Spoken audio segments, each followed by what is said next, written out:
This is The Ramsey Show.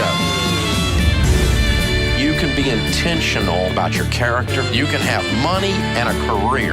You are the hero in your story.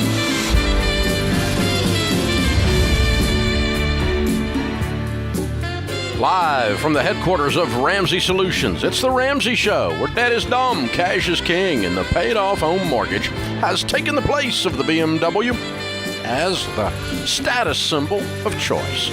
I'm Dave Ramsey, your host. Rachel Cruz, best-selling author, Ramsey personality, and my daughter is my co-host today as we answer your questions about your life, your relationships, your work, your career, even mental health stuff, and certainly money questions. The phone number is 888-825-5225. The call is free, and some say the advice is worth exactly what you pay for it. Thanks for calling in, 888-825-5225. Margaret's going to start off this hour in Minneapolis. Hi, Margaret. How are you? I'm well, thank you. Good. How can we help? I have a question about baby step 4. I understand I'm supposed to save 15% of my income for retirement, but this is our situation. I work part-time. I make $80,000, and my husband is retired, and he needs to take RMD and Social Security, so he makes $50,000. Do I save 15% of our total income, or just on my $80,000? Margaret, that'll be on your total income. How old are you guys? I am 61 and my husband is 73. Yeah. Okay.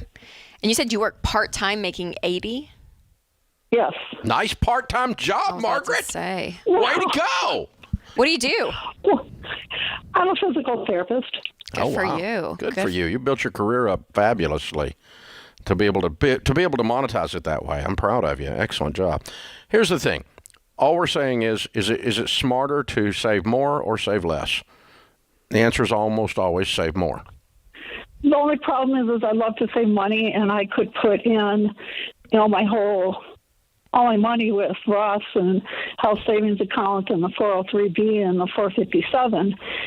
And I guess I'd like permission to start, doing home repairs, replace my couch that we've had before we were married. It's like, well, the reason to save money is have a comfortable retirement, and so, okay. And you've already got one of you there.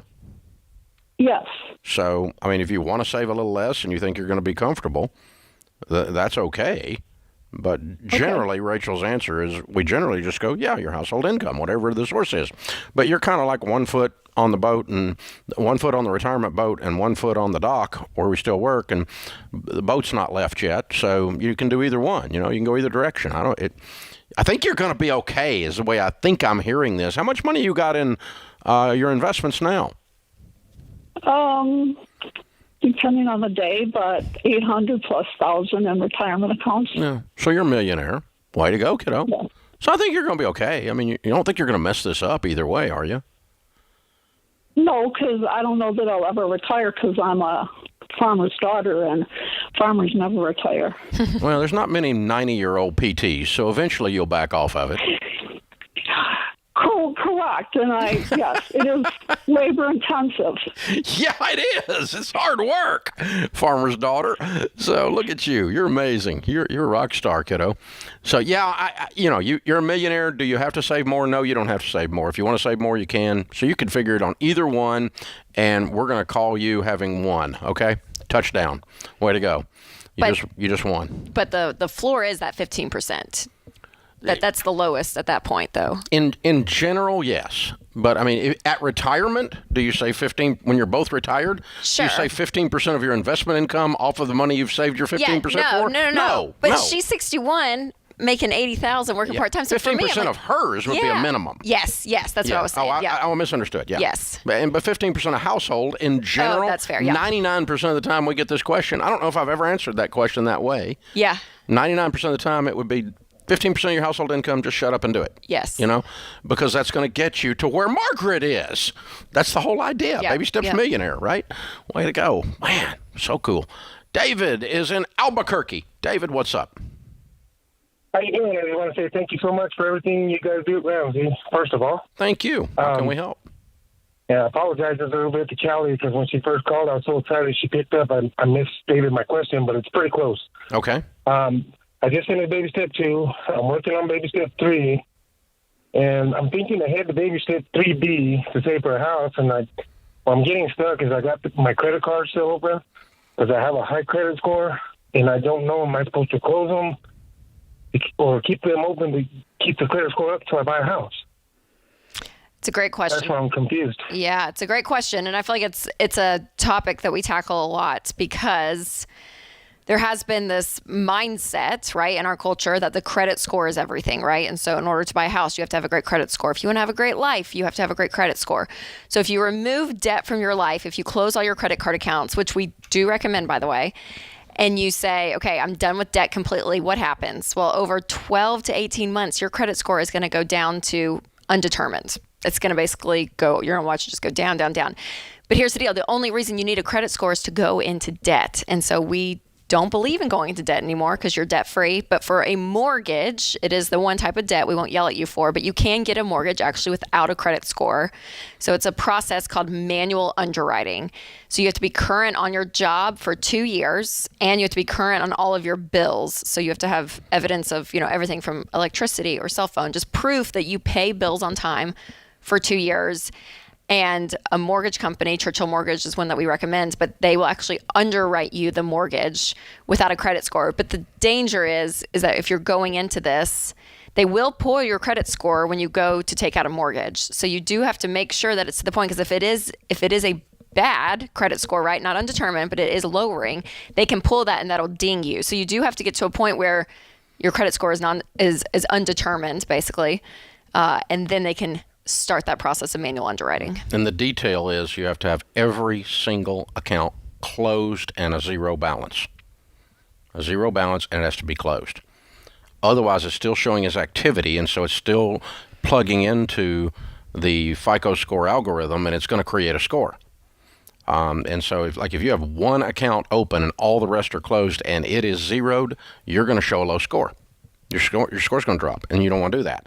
And so if you go, well, I'm just going to keep this one, well, you're going to screw up this whole idea. So it's kind of an all or nothing. You either need to keep them all open and keep playing the game the way the culture does, and the culture's broke and stupid, or you can play the game where you go all the way, game on, scorched earth, no credit score, no borrowing money except for a house, and we're doing manual underwriting, and every single account has to be closed and a zero balance, and it will take at least 6 months after that for your credit score to be undeterminable or indeterminable. Or I just like saying zero. I know, because it's not zero. You do say that. I know, but I'm a zero. No, it's not zero. I'm a zero and you're a zero. You're undetermined. We're both zeros. No, it's not zero. It's We're undetermined. horrible. We have no identity. We don't exist because we have zero. No, it is not a zero credit score. There's no such thing as a zero credit score. Undetermined. It means I don't exist. That's what it means. I don't really exist. We can live exist. off the grid. I'm a hologram. I don't know. This is the Ramsey Show.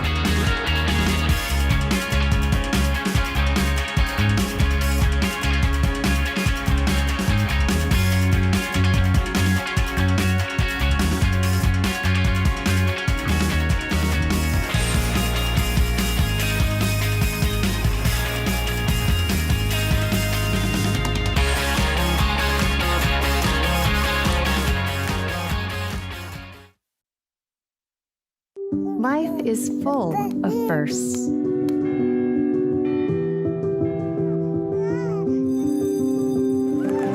As the first and longest-serving Christian health cost-sharing ministry, CHM has shared medical expenses for its members since 1981. We believe you should have the freedom to focus on your health while being supported by a community of believers, giving you the opportunity to create many more firsts.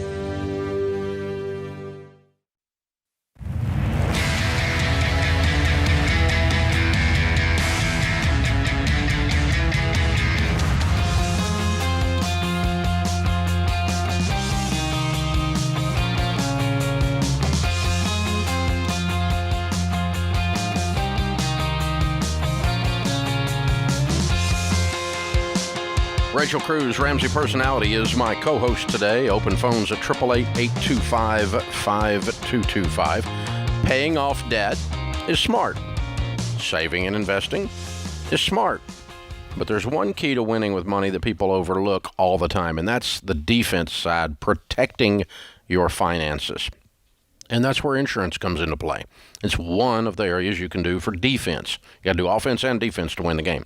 Now, 10 kinds of insurance coverage you might need based on what your life looks like. And we built a tool called the Coverage Checkup. It's completely free, and it'll show you which types you need to add, drop, or adjust. We'll even rank your coverage list by importance based on your situation, email it to you, and connect you with a Ramsey Trusted Insurance provider that'll shop and get you the best deal anywhere really fast on that type of insurance that you do need.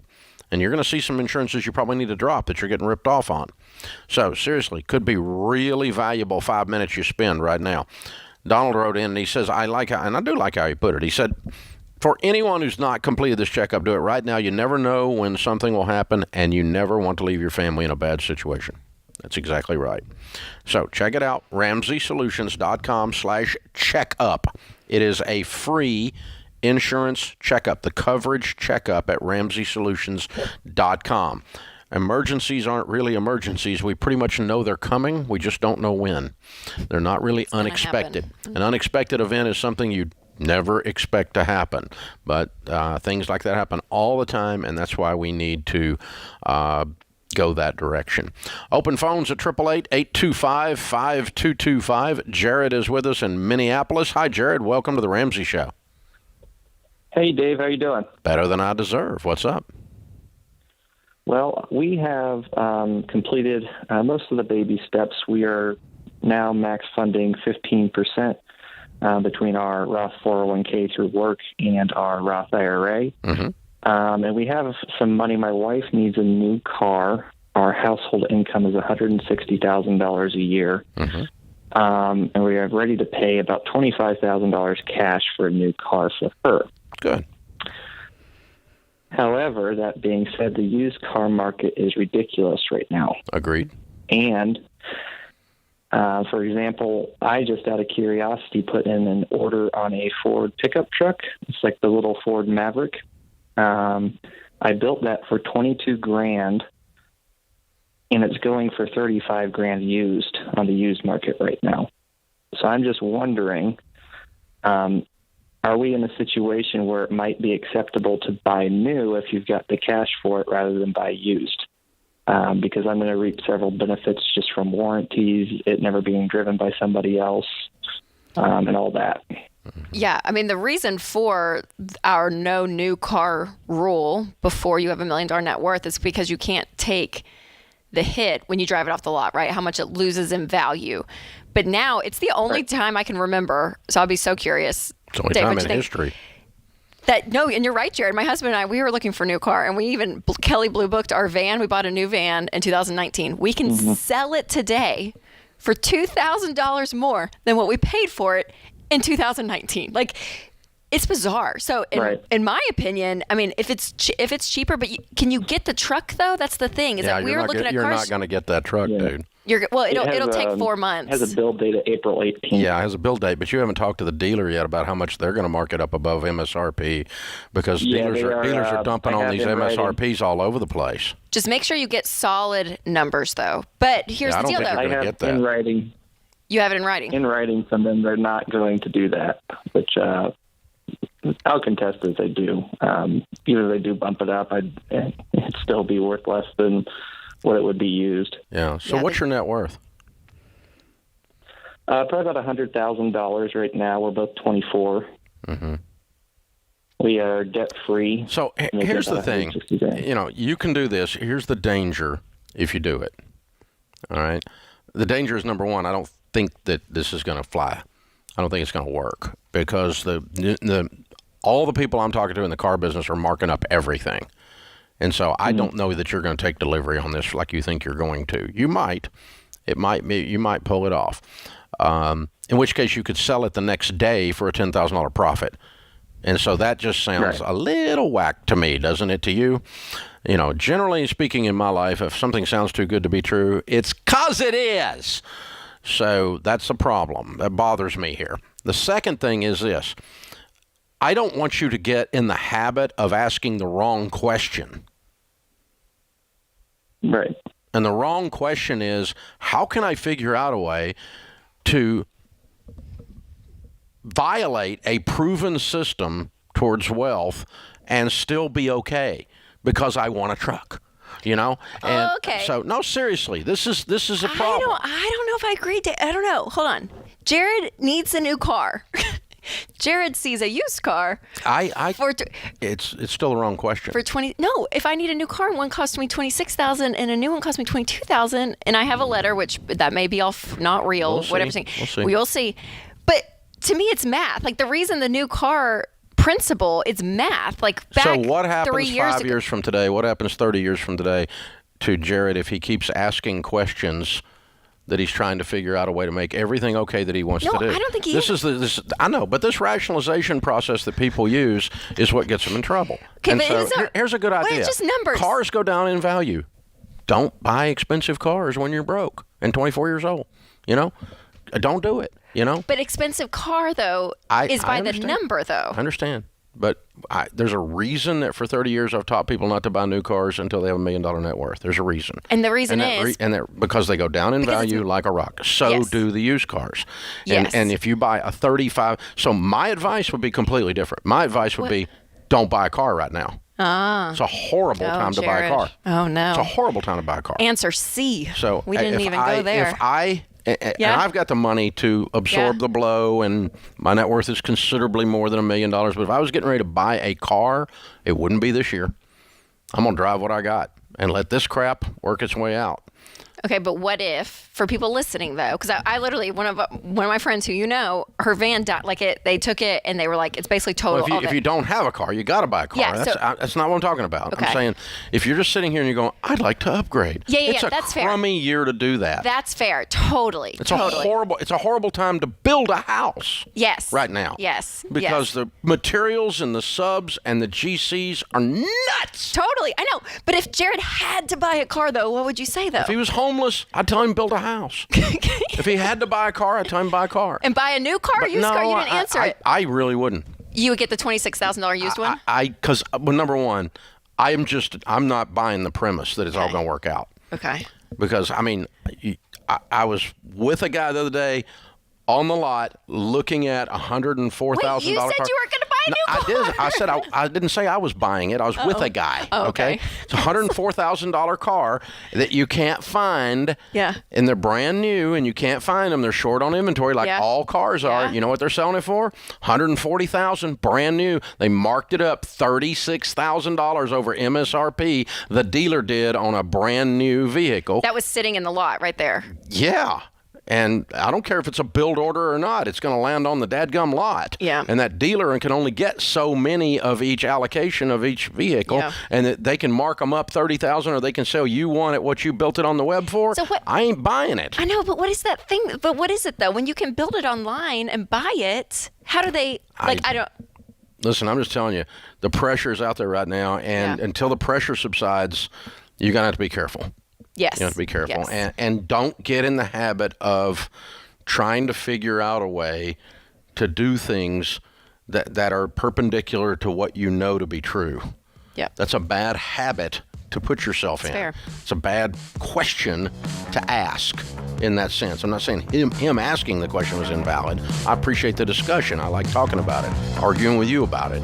But the That's why I'm here. God's sakes. But the that's the thing. I just it's a whacked world right now. Yeah. Horrible time to buy a car.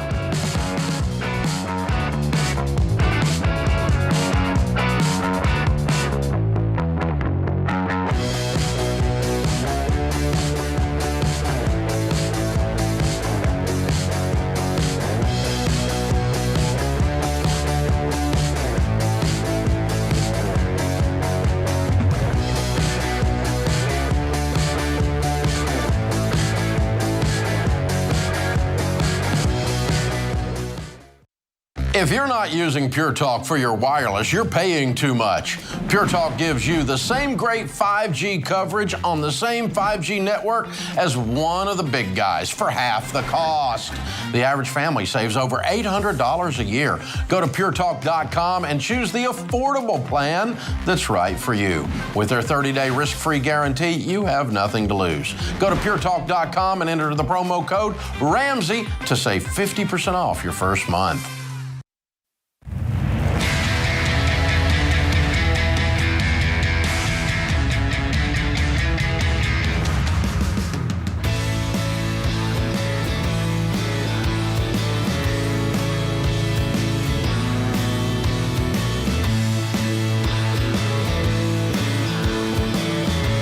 #1 New York Times best-selling author, Ramsey personality. My daughter Rachel Cruz is my co-host today on The Ramsey Show. In the lobby of Ramsey Solutions on the debt-free stage, James and Ashley are with us. Hey, guys, how are you? We're doing good. How are you? Better than we deserve. Where do y'all live? Las Vegas. Cool. Welcome to Nashville. Good to have you. Thank you. So how much debt have you guys paid off? About $116,000. Wow. Good for you. Amazing. How long did that take? About 15 months. Good. And your range of income during that time? It was about 90,000 to a 180,000. Whoa. Doubled. Okay, so what in the world? How do you double your income in 15 months? Well, you marry a physical therapist that works per diem at 2 hospitals, and she can pick up everything during COVID times. So working 80 hours. Basically. And huge rate, too, because of COVID, right? Oh, Exactly. They rated it up, yeah. Wow. That's incredible. That's amazing. And so now you can go back to a normal life? The income going to come back down? Yes. But we're not going to bring it down too much. We're hoping to do about 120 per year. Okay. That's pretty awesome. good, though. That's pretty good. Well done, y'all. What kind of debt is this? Was this? Student loans and a car. Oh, wow. And then some medical bills too. Okay. How much of it was student loans? 110-ish. Oh, Yeah. so most of it. Yeah. Wow. Most of it. PT? Student That's loans? right. Yeah, all right. Okay. My master's I kept under 30,000 the whole time. So Okay. All right. You Very get cool. the badge. Good What do you job. do? What do you do for a living? I'm an environmental health specialist, basically a health inspector. Okay. Very Very cool. Good for you. That's awesome, you All right. guys. So what happened 15 months ago that starts this journey? So we got married September 2019, and when we got married, he was all about taking care of debt. I wasn't as much. I was like, I want to have some fun, and he actually heard about your show a little bit before we got married. Basically, I had been picking away, finding somebody that had good advice, because you don't tell this woman what to do. You don't even hint that she should do something. You give her You the have to idea. tell her not let to do it, and then she'll go do it. That's basically it. All right. Wow. So I started listening to your show pretty regularly, having it on while I'm brushing my teeth and just around the house from time to time. And then she's like, "Hey, who's that guy you're listening to?" Until it was her idea. Oh, yeah. It was I think he's a genius. It was my idea from then on. Well, she's also a bulldog, so you get her on a target, and you work aim her, 80 hours a week, 3 different hospitals. Yeah. Exactly. Exactly. That's amazing. So you guys were newlywed. How long had you been married?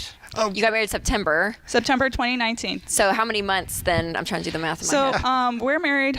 We've a little been over married 2 for years. 2.5 years Yes, now. okay. Almost. So But go So ahead. basically a year in or so, you start. So we after we got married, we started around 2020, and then actually after that, I injured my knee because we were ready to do it beginning of 2020. I actually got injured, and then after my injury, I just couldn't work. So I got surgery, and it actually took a couple months. And so around June 2020, that's when. That's where COVID was really... All hell broke loose. All hell was breaking loose, and I was cleared to work again. And as soon as I was cleared to work, I was like, all right, it's game on, let's do it. wow. And that's when the income jumped, obviously. That's too. when Yeah. it jumped, yeah. Good for you guys. So as you. newlyweds, I feel like, it's like, oh, we're just so excited to be married. You guys had established careers even before you got married. You come together and you're like, I just want to live this awesome life. But you put everything on pause for 15 months to pay off debt. So what was the hardest part of that? Because I feel like people get so excited and they just want to just keep living life. But you guys really pulled back. For us, it was eating out and going on vacation. hard. We're adventurers, but of course COVID helped when Yes. we started the debt free. Nothing was couldn't open. do anything. Exactly. So that really helped. And there's plenty of work for you to do. There was. But were you? But that's at the height, the apex of not only caseload or cases of COVID, but also it really wasn't the apex of the cases. It was definitely at the height of the fear. Yes. Fear was so thick in the air in June of 20 Yes. that people were mistreating each other. They were mean to each other.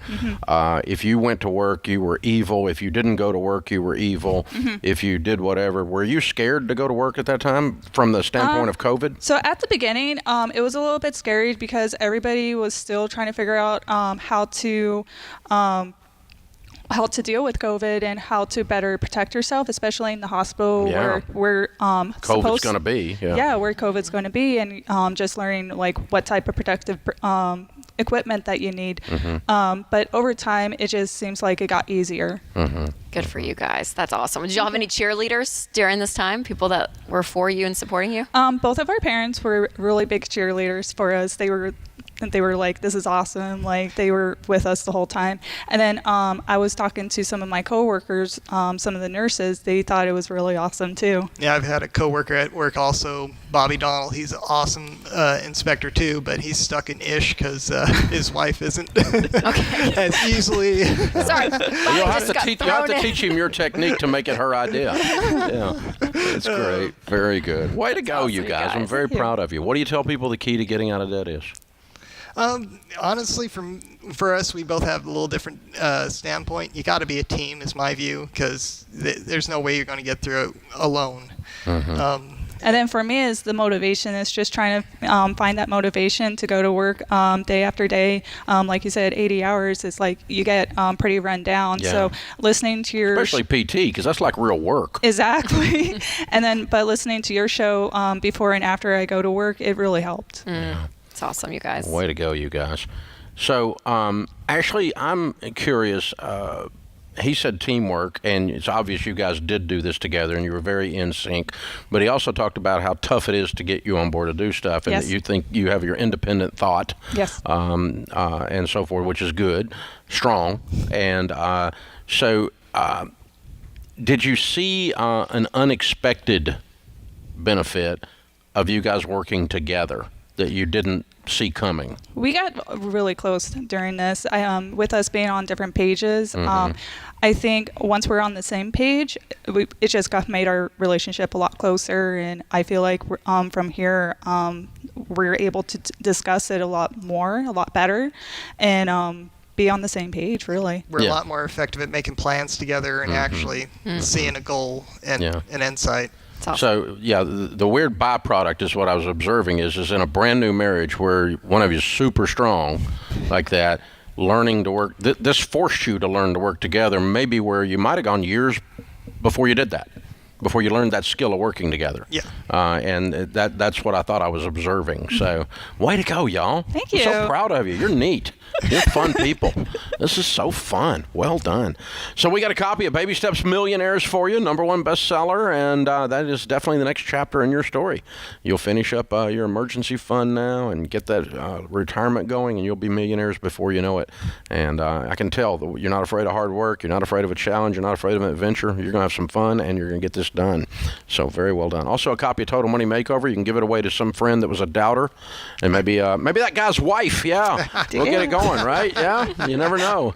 Yeah, hey, I got a gift for you. I brought it from Nashville. There you go. Yeah. So good stuff. All right, James and Ashley, Las Vegas, Nevada. $116,000 paid off in 15 months, making 90 to 180. Count it down. Let's hear a debt-free scream. 3, 2, 1. We're debt free. Yeah.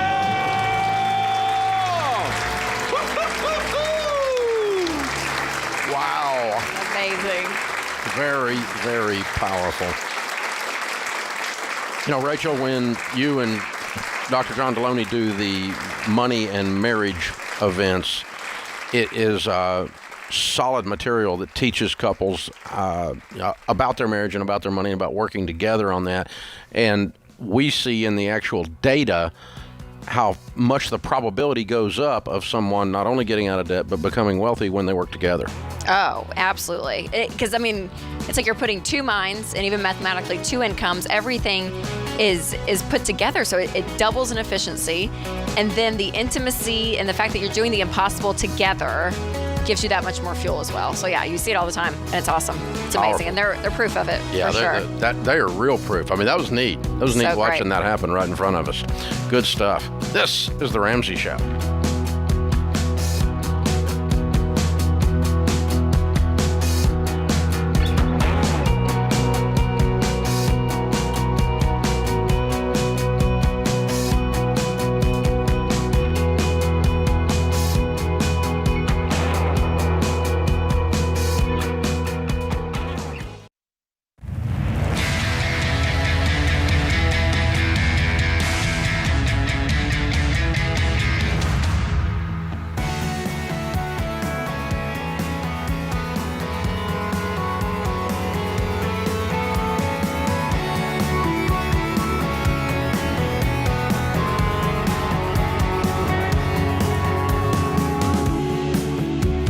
Rachel Cruz, Ramsey personality, #1 best-selling author, is my co-host today as we answer your questions about your life and your money. A whole bunch of our social media interactions these days are all about taxes. Gag. Just pisses me off when I say the word taxes. It's awful. But hey, a lot of you got questions about it. Well, no kidding. You're spicy today. The IRS's job is to make life ridiculously hard, and they have the island of misfit toys called Congress to help. So we're here to help make it a little easier. And a couple of things that keep coming up. One that has always come up, and we've always talked about this, and really it is one of the 4 or 5 things you need to do as soon as you start Financial Peace University, as soon as you start the baby steps, is to create a situation where you have a zero refund. Nothing coming back. Nothing coming back, because a refund is not good. Yes, because the reason is, #1, you are taking money out of your paycheck that's sitting in Washington, interest-free, where it could have been in your paycheck using to pay off debt, save it for emergency fund, all of it. So the thing you need to remember, Santa Claus does not live in Washington. Yes, but We're then positive of that. And there is that feeling people get when you get a refund in the mail. It's like, oh gosh, it feels like free money. Like you did something. Yeah. Well, you did work. It was your money. Yeah, you did do it because it's your money. But it's not a gift. But it's not a gift. Yes. And it's not smart, because you basically have loaned your money to the government interest-free all year, and then you get your money back and like, woohoo! Like, why are we celebrating this? I don't understand. But so you want a zero refund. You don't want to owe money above what you have had withheld when you file your taxes, and you don't want to get a refund. You want to zero it out. How can you do that?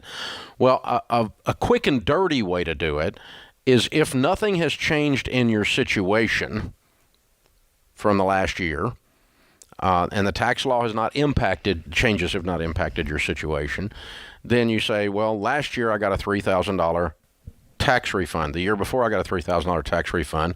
Well, that's $250 a month. Too much is coming out of your check. And so you can just march into payroll and to HR and say, guys, would you please adjust my withholding by $250 a month? And if nothing has changed, then you're going to be right at zero or there. Now, it's never exactly that simple, so change it by not quite enough. So you get a tiny little refund instead of having to write a tiny little check.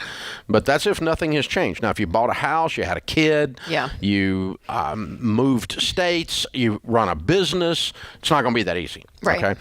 The actual technical way you can do this is actually just do your taxes for this next year under current tax law, but don't file them, obviously. You're not going to file them. In other words, do your taxes for 2022.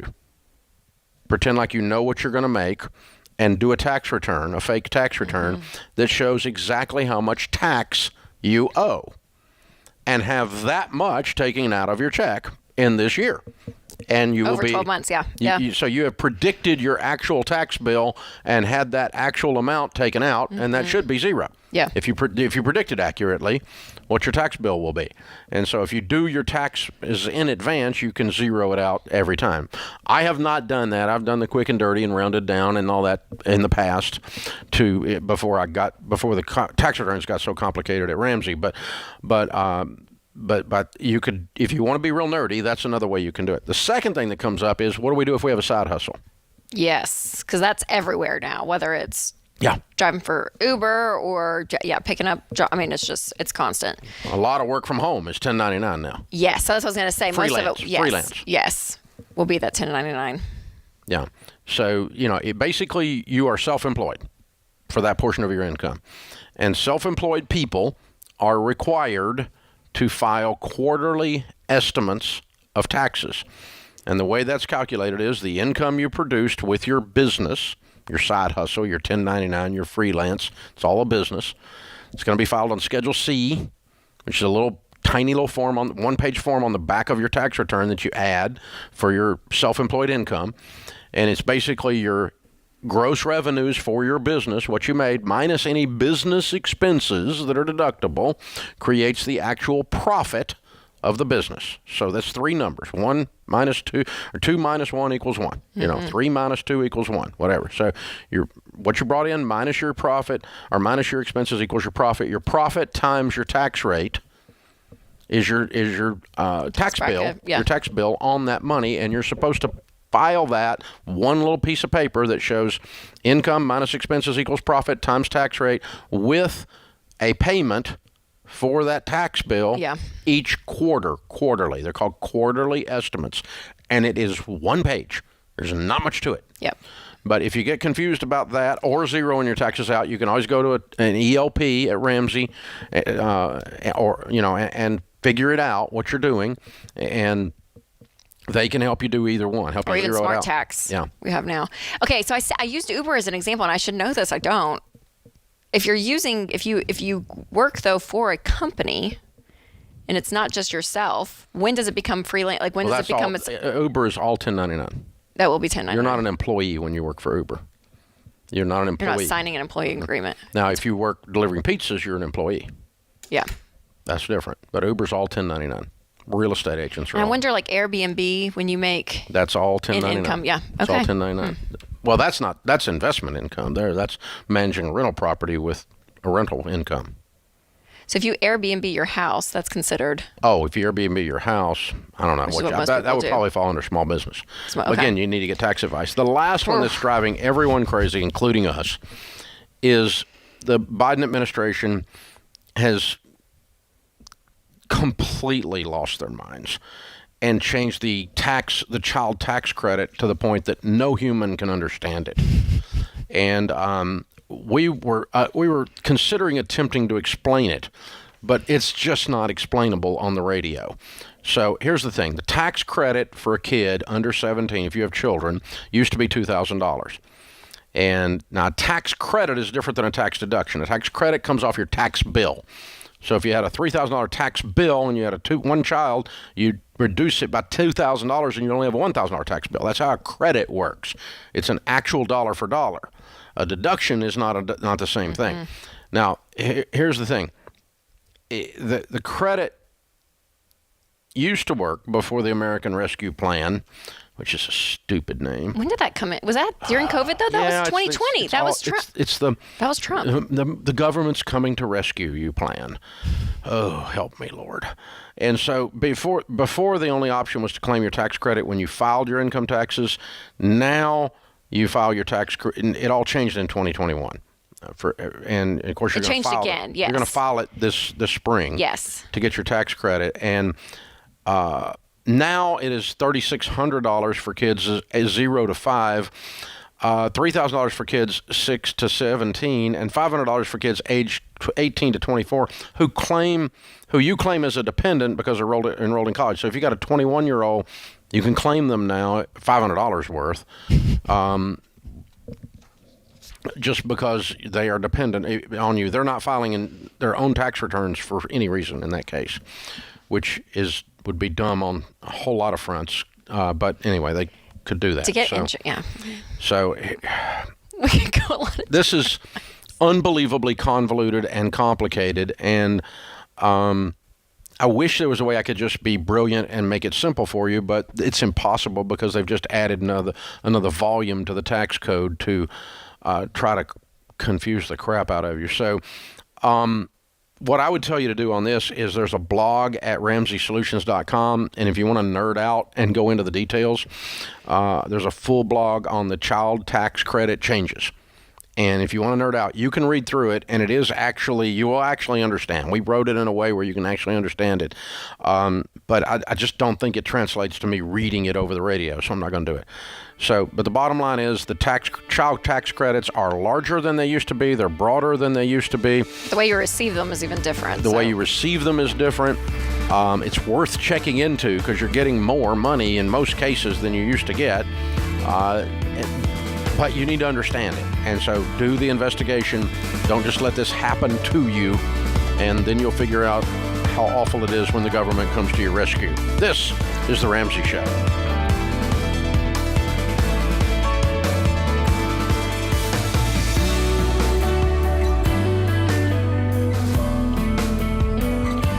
Hey, it's Rachel Cruz, co-host on The Ramsey Show. If you want to do your debt-free scream live on the show, visit RamseySolutions.com/debt-free scream. We'd love for you to come to Nashville and tell Dave your story. That's RamseySolutions.com/debt-free scream.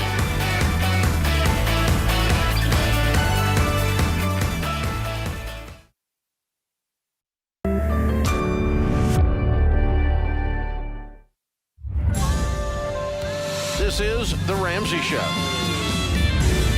You can be intentional about your character. You can have money and a career. You are the hero in your story.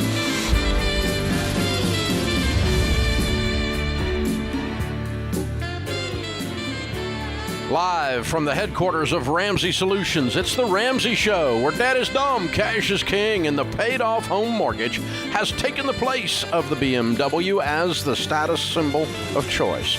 Rachel Cruz, Ramsey personality, #1 best-selling author on the New York Times and many other lists, is my co-host today. Also my daughter, as we answer your questions about your relationships, your work, your money. Man, it's all right there, isn't it? You put those three together, we about got it. So, hey, you jump in. The phone number is 888-825-5225. Before we jump into your calls, though, one of our good friends is on the phone, and we are honored to have him back. He's a regular on the show. Pastor Max Lucado, America's pastor. How are you, Max? I'm great, Dave. It's always a treat to hear your voice, and thanks for giving me a few minutes today. Absolutely. Rachel and I are honored to talk to you. Hi, Max. Always. Good to talk to you. Hi, Rachel. How are you? Great. As right before you got on, I said Max Lucado is one of my favorite people in the entire world, so it's good to be talking to you. You have to love Max. It's federal law. Okay, so new book from Max Lucado, which is not a shock. He pretty much writes books like he breathes, so often. And so this is a fabulous 316, The Numbers of Hope. Over 1 million copies sold. Wow. John 3:16, it is. It's the most famous verse in the Bible. And if anybody knows anything about the Bible, they know that verse. If they don't know anything about the Bible, I would take them to that verse. For God so loved the world that he gave his one and only Son, that whoever believes in him shall not perish, but have everlasting life. Both of y'all probably have some memories around that verse, don't you? Oh, always. It's the first verse I memorized. Was it really? Yep, John 3:16. Okay, there you go. From Sunday school back in the early 90s. Yeah. Football end zone's what comes to mind for me, but yeah. Isn't that the truth? No, that's true. The guys held true. the sign up in every game since Adam and Eve. Yeah. Well, it surfaces for a reason. It's kind of like a table of contents to the Christian hope. Every word matters. And God loved, world, gave, one and only Son. You just go right down through the verse, and every word, it deserves a book by itself, at least a chapter. And that was my desire in this book, is to take that scripture word by word and dedicate a chapter to each of those words, because it is so full of hope in a time in which the world is in such need of hope. It is. And I feel like too, Max, I mean, I'm sure every generation feels this way, but it's like our culture and our world, it feels more and more anti-God almost, the pushback against just religion in general and then even Christianity. So it's interesting because it says, so God so loved the world, right? And so tell me your thoughts on, you know, what you believe because of studying scripture, you know, his perspective on our world. Like a God loves a world that doesn't love him is what it feels like. Yeah.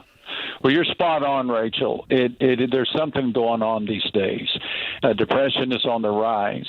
Divorce filings are up 34% year to year. Calls to mental health hotlines have increased 891%. And the suicide rate is the highest it's been any time since World War II. Now, I know we want to chalk that up to COVID. We want to chalk that up to 3 years of pandemonium, and there's a lot of truth in that. But I think there's a deeper reason. I think that people simply don't know why we are on this earth, and they don't know where we're going. We've got a lot of know-how and very little know why. And nothing tells us the why of life more than John 3:16. It tells us that God loves us, that he gave his greatest gift for us, that he's done everything necessary to bring us into that dream, that existence we all dream of, the eternal life. But the scripture's also honest, and that is he's not going to save anybody who doesn't want to be saved. Some people will perish. The other people will have eternal life. Now, I believe that when a person understands where they're going in the next life, that empowers life in this life. But if you don't know where you're going in the next life, well, odds are you'll become one of those statistics, those sad statistics of anxiety and depression. And so this is a really important message for this day and age. Secularism has taken its toll on society. We felt the body blow of several decades now of being told that there is no God. If there is a God, he doesn't care. That's a bunch of hogwash, but it's taken its toll on people. And so I'm just praying that the Lord will stir a revival in the hearts through using good people like you guys and maybe this book or something to light a fire in which people turn their hearts back to him. Well, when it's this dark, a little bit of light shines pretty bright. So no doubt, and no doubt. Certainly this book is one of those lights, and you're one of these lights. Max Lucado, Pastor Max Lucado, our guest this segment. The new book is 316, The Numbers of Hope. Over 1 million copies sold. So the book didn't just go on sale, Max? Correct. Yes, sir. It actually released in 2007, Dave. Oh. Back in the, I guess, pre-Noah days. That seems so long ago. But, every so often the publisher will say, hey, we got to re-release this. We're going to relaunch it. So we've done 2 or 3 things. I wrote some more chapters to go in this new revised version. We have created an online Bible study, free online Bible study at maxlucado.com. People can sign up today. They don't have to buy the book.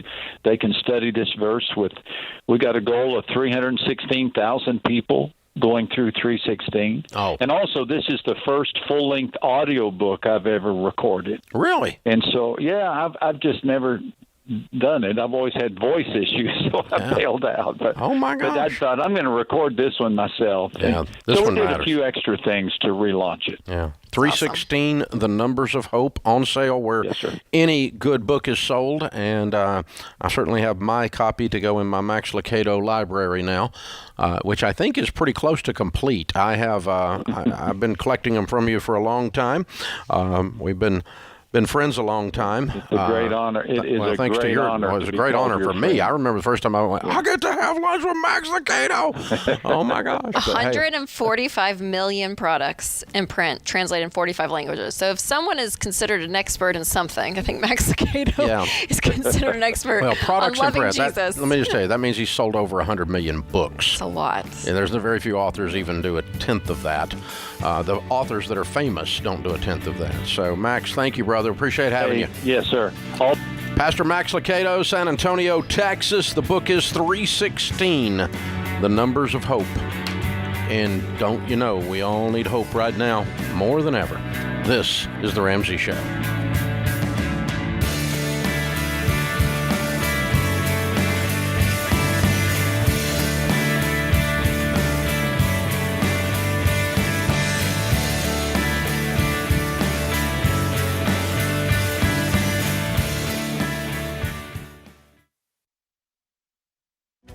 If you're looking for ways to update your home without blowing the budget, I've got it. For years, I've been telling you about our friends at Blinds.com. Blinds.com makes it simple to shop top quality blinds, shades, and interior shutters from home with easy online ordering and free shipping. With Blinds.com, there's no need to renovate your entire home. Just change out what's on your windows with upscale choices like faux wood blinds, cellular, and roller shades, or even outdoor shades. Plus, Blinds.com guarantees the perfect fit, whether you do it yourself or you have them measure and install everything for you. Shop their latest looks and see how much you can save at Blinds.com today. The easy and affordable way to make your home more beautiful is Blinds.com.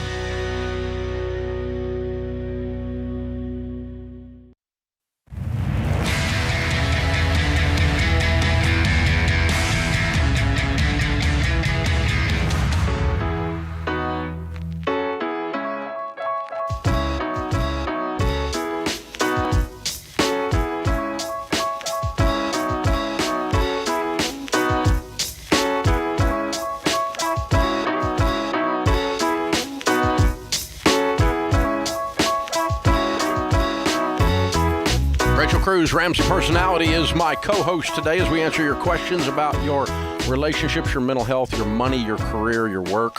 It's all here. So how are your resolutions going? If you're like most people, you hit them hard in January, but by Valentine's Day, you're done. Why? Because most of the time you're trying to do it on your own with no plan.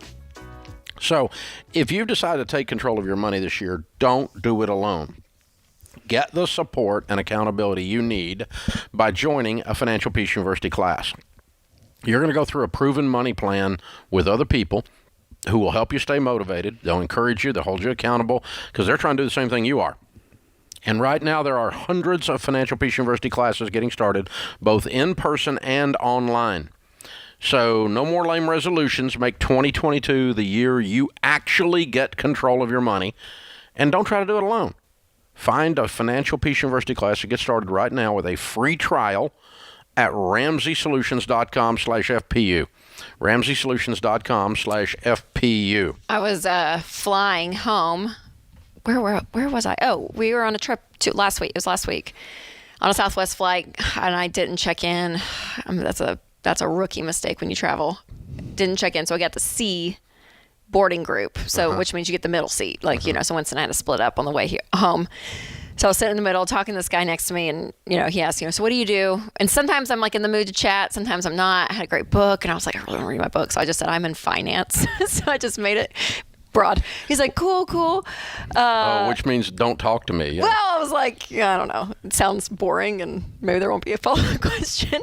Anyways, but he started, I don't know, we talked about something, and I mentioned personal finance. Said, oh, cool. He said, well, my wife and I, we finally got out of credit card debt 2 years ago. We're debt-free, paid off our house. We just did it. I was like, well, good for you. What made you do that? Because, of course, I kind of perked up. And he said, well, we did that Ramsey class 2 years ago, Financial Peace, and we went through it, and we just did it.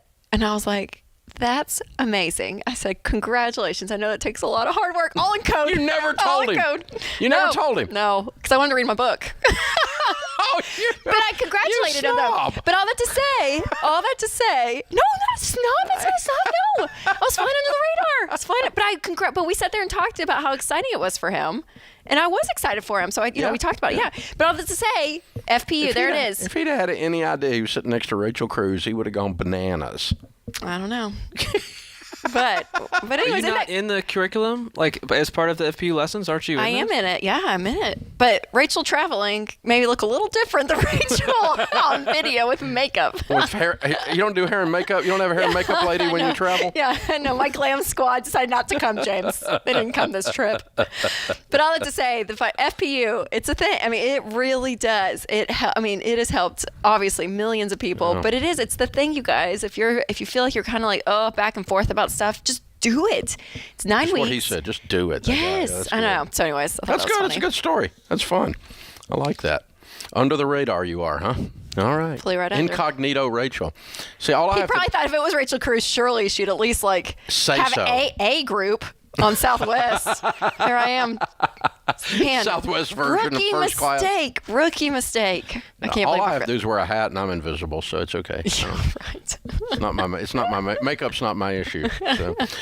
Our question of the day comes from Blinds.com. Find out for yourself why Blinds.com is the #1 online retailer of custom window coverings. You get free samples, free shipping, and with the new promos they run every month, you'll save even more. Use the promo code Ramsey to get the best deal.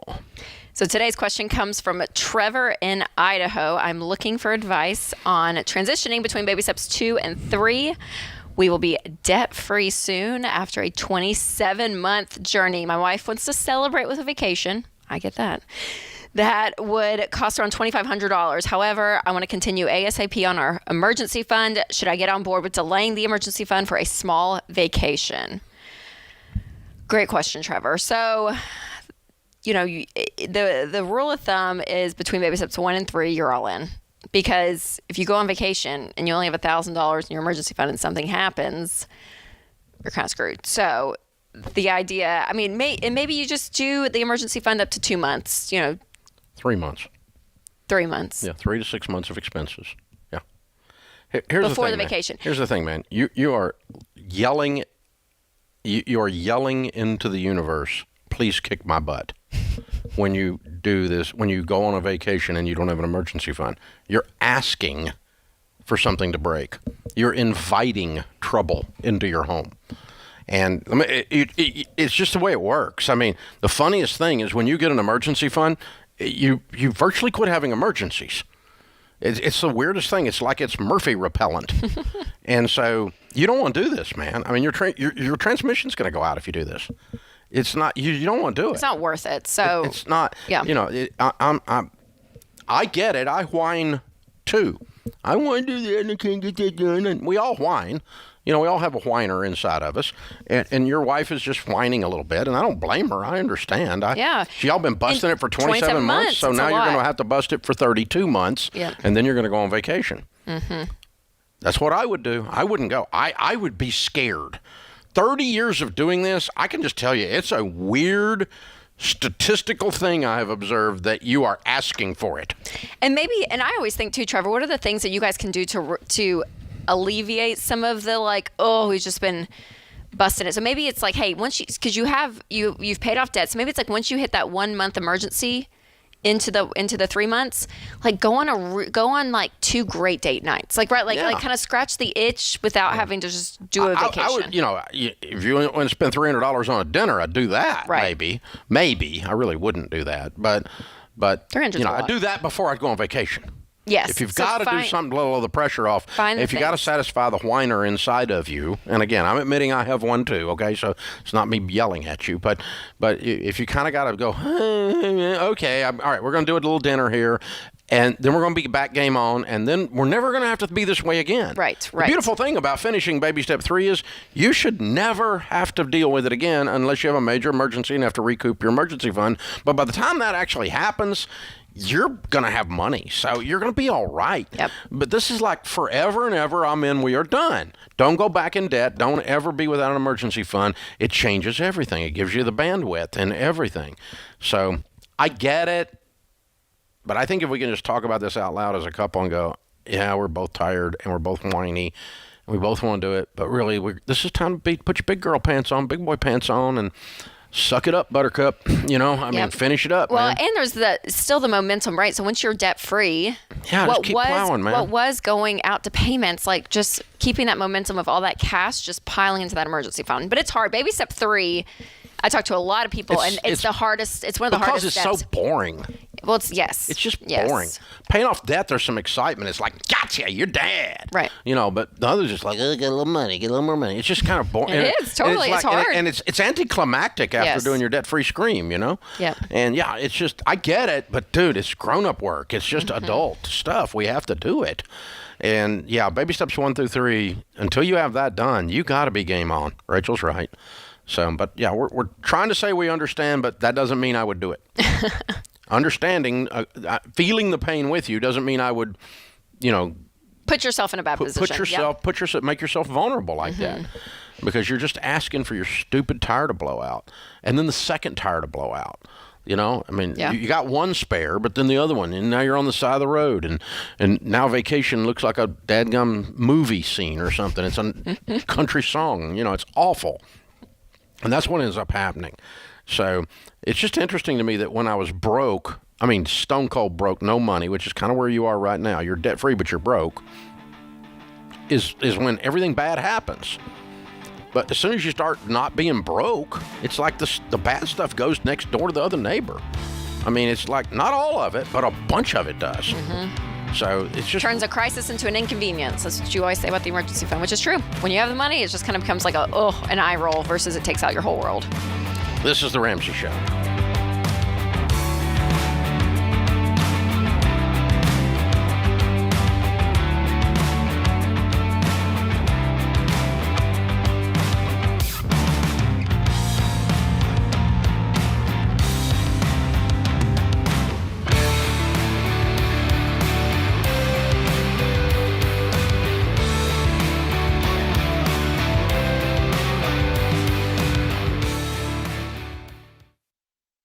Chaos. That's what it can feel like when your business is growing so fast you've outgrown your financial and accounting software. The faster you grow, the more likely you are to lose control of the numbers. And here's the reality. If you don't know your numbers, you don't know your business. That's why we use NetSuite by Oracle, the #1 cloud financial system. Over 28,000 companies use NetSuite by Oracle, including Ramsey Solutions, because NetSuite gives us a single view of everything we need to make daily decisions.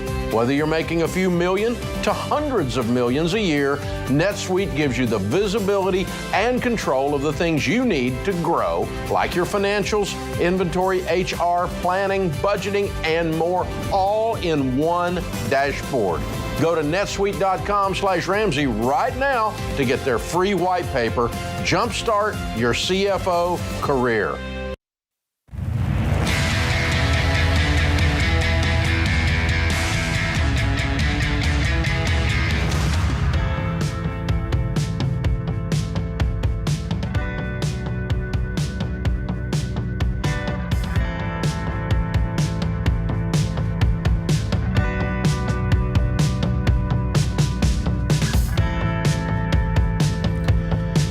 Rachel Cruz, Ramsey Personality, is my co-host today as we answer your questions about your life, your money, your relationships, your work. Susan's with us in Columbia, South Carolina. Hi, Susan. How are you? Hey, I'm fine, Dave. Thank you. I have a question. My husband is 54. I am 52. We have a 20-year-old son who is a junior in college who is getting ready to apply to medical school. And my question is, should we pay for medical school for him? That presupposes that you can. Yes. So how much money do you have? We have $3.5 million in retirement. We make about $200,000 a year, and then we have about another $300,000 kind of cash, more liquid type sort of money. Okay. You've done extremely well. Congratulations. You're very impressive. Thank you. What do y'all do for a living? We've worked hard at it. Yeah. We're both engineers. My husband works full-time, and I work part-time. Very good. I kind of stopped to stay home with my son when he was little, and I worked enough to kind of stay current. Number one category of employment of people who become millionaires, engineers. And we don't make a lot either, so that's kind of amazing. Yeah, you do. I mean, You make $250,000 a year. Well, yeah. That's a lot. Together. That's a lot. Well, you didn't make, I'm you not didn't, yeah, I know, complaining. together, and you both worked hard for it, but that's a lot of money. Yeah. Yeah, I mean, you're not Yeah, making $2 it's million a year, but you're doing really good. No. I'm proud of you. Very cool. No, Is he your only son, Susan? Your only kid? He is. Only child? He is. Okay, so tell me your thought process. Why are you asking this question? Well, I think that kids should take some ownership in their college, and especially beyond, the basic 4 years. Has he so far? But he has. I mean, he got scholarship. He works. We have pretty much paid, but he definitely contributes and takes care of himself, basically. We have paid tuition and room and board. And he got scholarship and is in state, so it's really not been, it's been fine. But my thought had always been that beyond that, that would be on him. But I really, the thought of him coming out of school with, $250,000 in debt is not what I really want for him. Mm-hmm. And obviously he can't afford it. He works, he's saved up money, but he's got $15,000 in the bank. He doesn't have enough to pay for medical school. So it's kind of the whole, so it's his education. If he were to go to med school and you were to pay for it, what would you want him to do so that you felt like that was a wise decision and you hadn't? The reason you're doing this is you don't want to make it too easy. The reason you did it, the statement earlier, I suppose, is you didn't want to make it too easy on him. You want him to have some backbone. You want him to have some structure to his character, right? Yes. And so what would he have to do? What would he have to do in your mind for it to be okay for you to pay for med school and you still were comfortable? Because all I hear so far is a stellar young man. He is. He is. I mean, he would have to graduate, I guess, and get and a not job misbehave. Yes. And I mean, would you want him to? It's hard. Most people don't work when they're in med school, but would you want him to work or? I really wouldn't necessarily. He's worked since he was 15 during the summer. Mm-hmm. He didn't work during the school year up until this year. He just got a job at school on his own. Mm-hmm. So I kind of think school is priority, except mm-hmm. for when you're not in school. So mm-hmm. I don't necessarily, I just didn't know. You're hardworking people and you don't want to raise a kid that's not. Yes, it's a big gift. Yeah. It's a big, not a gift. It's a big gift. It would be a sacrifice. Yeah. Two lenses, Susan, I would say, for you guys. Because the conversation, this is even happening because you guys can pay for it. You can pay cash. You're not going into debt for it. So, with money, we always say that money makes you more of what you are. So in a sense, if you put a magnifying glass on him and his character and his heart and who he is, and that this is kind of a reflection, this is going to expand him, right? Because that's a very generous gift that you're giving him. What's going to be expanded? Who is he? And he sounds like he's an amazing kid, right? He's a junior in high school or a junior in college who's awesome. So that's what's magnified. And when parents are like, I don't want to spoil my kids, and spoil means go bad, right? It's if you had spoiled food, it smells, it's gross.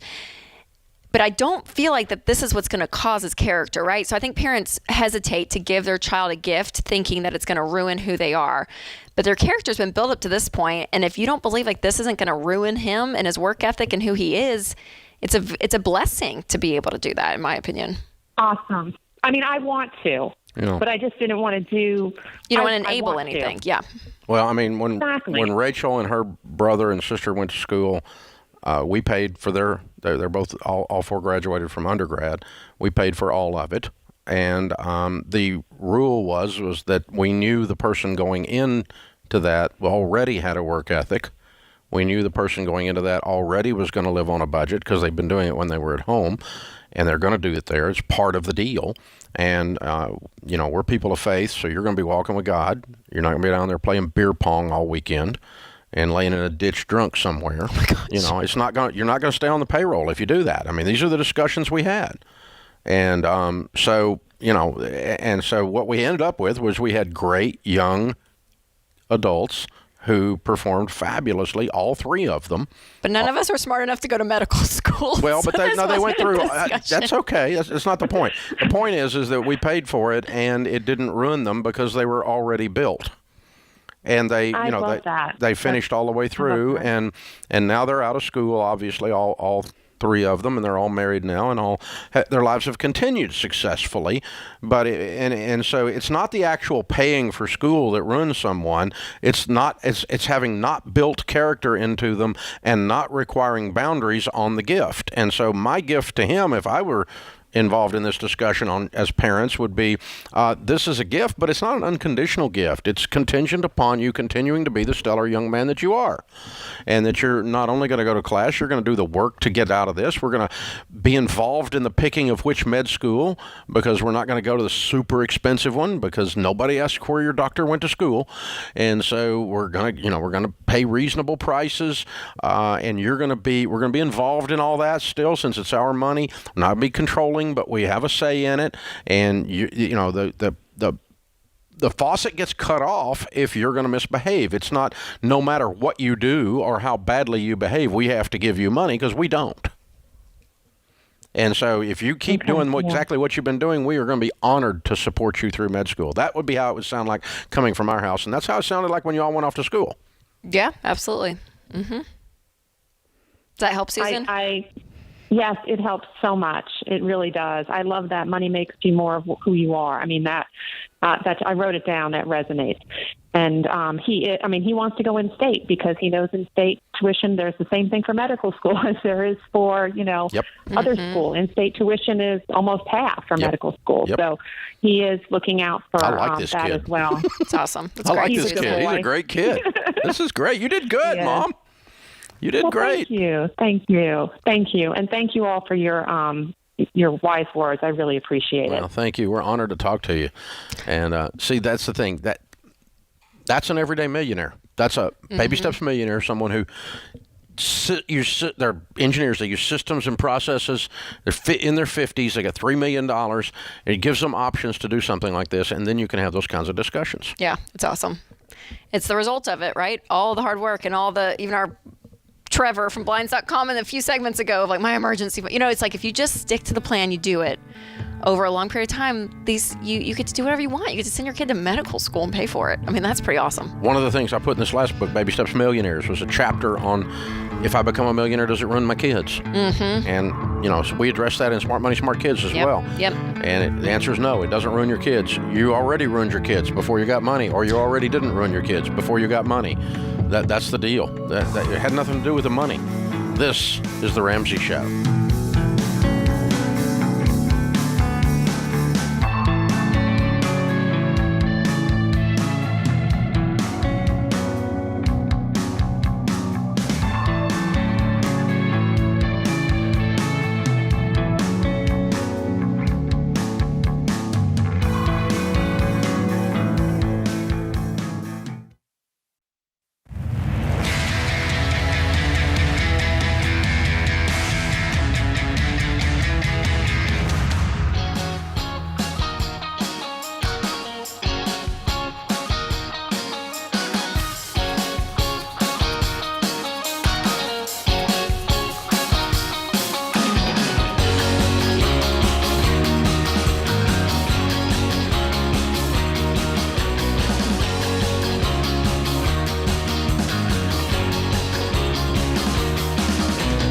Ramsey Personality is my co-host today. Open phones at 888-825-5225. Eric is in Bloomington, Indiana, rather. Hey, Eric, how are you? I'm doing quite possibly better than I deserve. I don't know. I understand. How can we help? Well, we took an offer on our house that we chose not to pass up, and we'll be closing end of May. And should be walking away from the closing table with about $370,000. Fun. Which is, yeah. And we're committed to staying here in Bloomington until my youngest graduates high school, which should be May of 23. And so for another year. And we're debating whether to buy or to rent. And if rent, what to do with the cash. The way I answer questions on this show is where are you moving after you leave? Well, when we sell the house now, we're going to say here. No, I know, but I mean, when you leave town, what town are you going to? We're going to move closer to our family, which might put us in Oklahoma. Okay, cool. All right. The way I answer questions, what I was getting ready to say on the show, and the way Rachel does, is what would we do if we woke up in your shoes and were in this situation? I would rent. Okay. Because buying might mess up your goal of leaving. Right. Let's just pretend that interest rates went up, which there seems to be some pressure that direction, and that the housing market not only slowed down, it came to a screeching, freaking halt about the time your daughter graduates. Now, if you are renting, you can take your $375,000 in a down market like that and make a really great buy in Oklahoma. If you own, you got to sell a house in a screwed up market. And I'm not suggesting that the housing market is going to swing that far in 12 months. I doubt it will in 12 months. It's only done that once in history, and that was in 2008, that it swung that far in 12 months. But I do think that this white-hot market that you just took advantage of is going to be unrealistic to continue indefinitely. And so it's the supply-demand curve is what's causing it, and it's going to catch up. I mean, the building supplies are going to catch up. So, and then the prices are going to stabilize, and the market's going to calm down, and it's going to be less of a seller's market. I think it's going to be more that direction than it is now, 12 months from today. But you could probably sell the house, but I just don't want you to get stuck with one. Your goal is to leave. Right. So I would rent. I would rent. I'd rent. I'd park the money in a money market. And you're not going to make anything, but you're not going to lose anything. Okay. It's just sitting there. It's just a parking place for your money. It's a parking lot, storage bin for your money, until next year. And then you're going to go buy a house with it and take your time. And you might actually end up renting for 6 months in Oklahoma until you find the right deal, so you don't get pressured into buying something stupid on the move, right? Right. Okay. The trick in this kind of a market is to sell high and buy low, not sell high and buy high. Right. That's, All right. Yeah. And that requires some patience and setting yourself up to not get caught in a crossfire on something. Okay, so a little bit of a turn here, but I think it's in the same vein. I just feel like, I don't know, maybe it's the news I watch, what I'm reading online, all of it, but everything from interest rates, housing market, inflation, I just feel like there's so much heightened almost anxiety just around money and the uncertainty, and even Russia and Ukraine, the whole thing, right? People are nervous about that, and that inflation's going to skyrocket if Russia invade. There's just a lot of anxiety, I feel like, around. There's a lot of around. negative news about the economy and about the state of affairs when it comes to finance. Yeah. And so, yeah, there should be some. So how do you encourage, there should be some anxiety around that. Because you see inflation continuing to rise and all of that. Well, I don't see inflation continuing to rise like it has been, because this is a different kind of inflation than the Jimmy Carter era. Yeah. The 70s and the early 80s. But even if Russia, anything with I don't know, any other global. I don't think that's going to change our lives, 20 years from today. Yeah. But be shocked if it does. But but all the uncertainty that's in the air and the pressures on the market are all, it's kind of a perfect storm. There's a whole bunch of bad stuff happening right at this moment. Mm-hmm. And it's all kind of camouflaged or covered over by the fact that people are making more money. Yes. Because there's this shoot up in incomes. And there's a shoot up in personal debt. Credit card debt's the highest credit card debt on since 2007 this year. In 2021, it's out of control. People are spending their brains out there. And so what these kinds of economic indicators end up doing is we end up having some kind of problem with the economy that does affect your life, unless you're the third pig. And the way you handle the anxiety of the negative news about that, not taking any of it to the extreme where you think that, the world's coming to an end, because it's not on any of these issues. But you do know, okay, I'm concerned. I'm not freaked out. I'm concerned. Well, concern's good, because that makes you get ready for the storm. I'm afraid there's a storm coming. Yeah. I don't really think I'm going to get hit with a tornado, but I'm going to prepare and act Get in like, the you basement. know, we're going to act like, you know, that we're going to have some good sense. We're not going to stand out in the yard and look for it, right? And so the third pig means, that's the third pig in the three little pigs that built a brick house, and that means you get out of debt, you have an emergency fund, you have a budget, you start to build some wealth, and when you don't have any debt, you have a pile of money, and bad things happen in the economy, it doesn't affect you nearly as bad as if you have no money and you're deeply in debt. It destabilizes everything. I never want to have fear be the motivator. I want hope to be the motivator. But if you are feeling anxious, and a lot of people are, about some of the economic indicators, let that be your motivation to get your crap together. Oh my gosh! This is your call. Hello. You know, I mean, that's really what it is. Yeah. You Well, know? and that gives people a sense that you can control what you can control, right? Like what's going on in your house. Those are variables you can control. Yes, it's focusing on that, and all this other stuff that you just can't. You can't. If you think the Republicans are going to save your life, you're wrong. And if you think the Democrats are going to save your life, you're really wrong. I mean, it's just not going to happen. You know, I've been doing this. I'm old, and I've never gotten anything out of Washington except trouble. You know, I mean, it's just trouble. They don't bring anything good to me.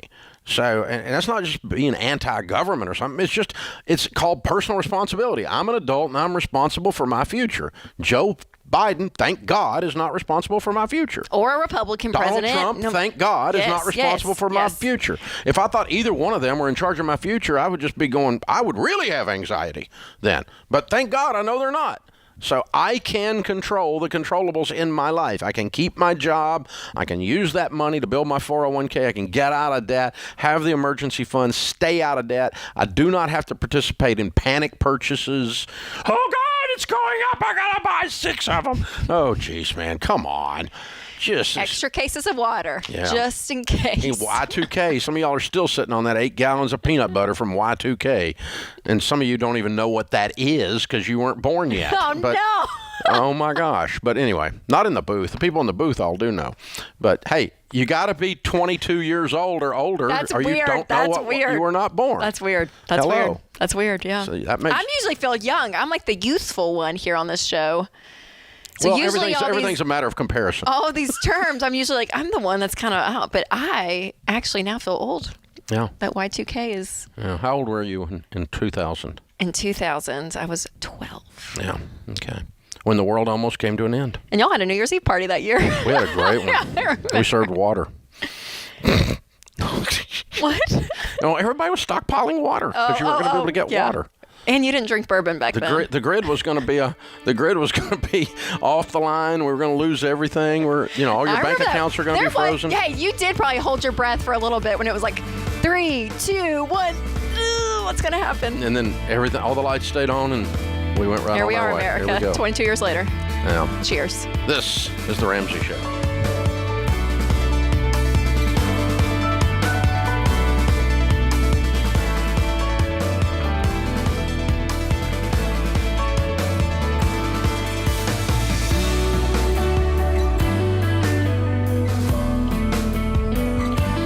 It's Rachel Cruz, co-host on The Ramsey Show. If you want to do your debt-free scream live on the show, visit RamseySolutions.com/debt-free scream. We'd love for you to come to Nashville and tell Dave your story. That's RamseySolutions.com/debt-free scream.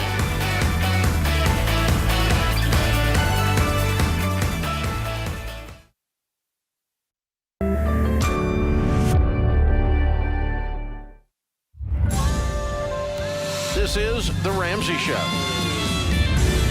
You can be intentional about your character. You can have money and a career. You are the hero in your story.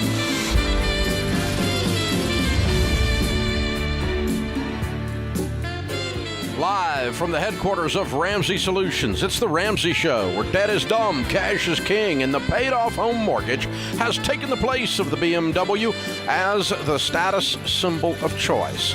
This is a Baby Steps Millionaires theme hour, a theme hour about everyday millionaires, about people who have become millionaires, however it happened. I don't care how you became a millionaire, I want to talk to you this hour. If you won it in the lottery, if your mama left you the money, if your rich uncle left you the money, if you've worked hard for 832 years and saved your money, whatever it is, I want to know how you did it, because people out there need to know the real story, not the crap they hear on the news by some political talking head with an agenda. And by the way, statistically, the stuff they say on the news about millionaires is crap.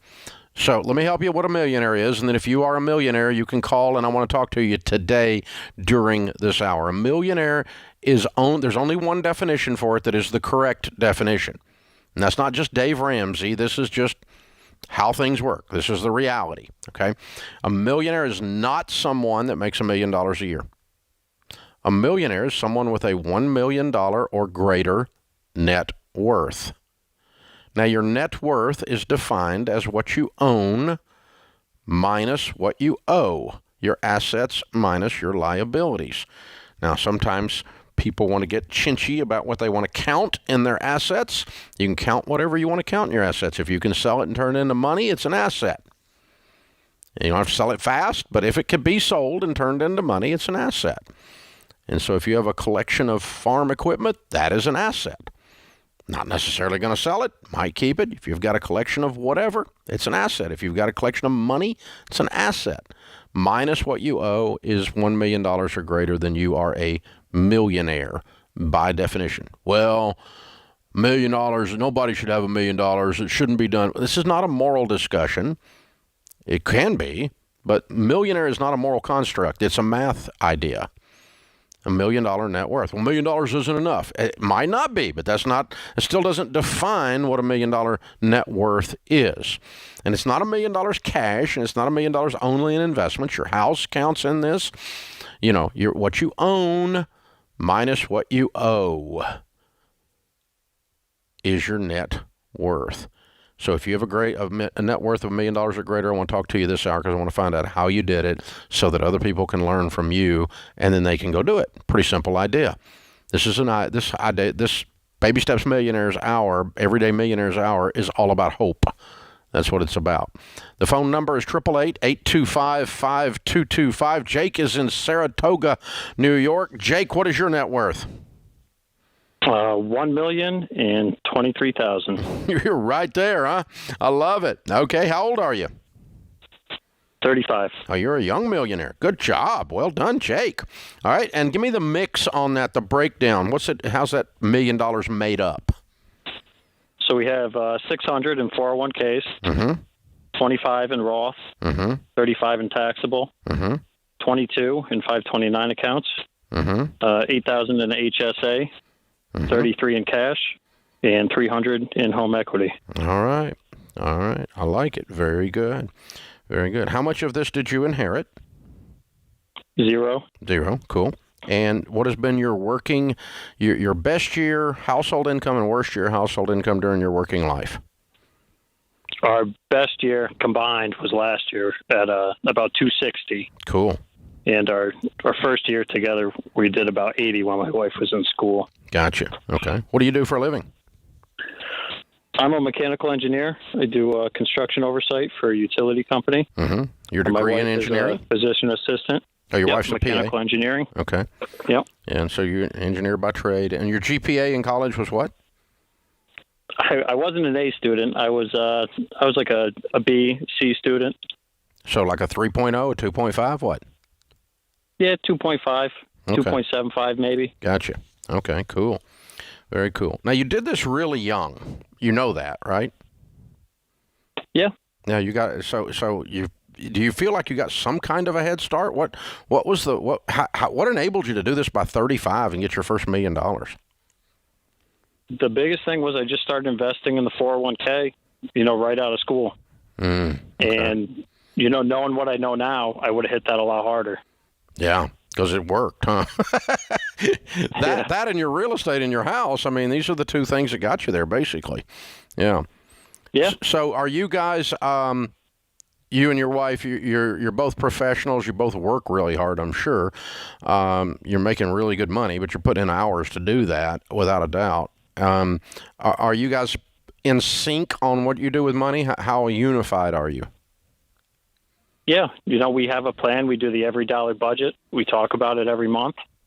We decide where the money's going to go before we get it. There you go. Okay. Do you guys use an investment professional? We don't take on debt. Okay, no debt. Do you use an investment professional to help you?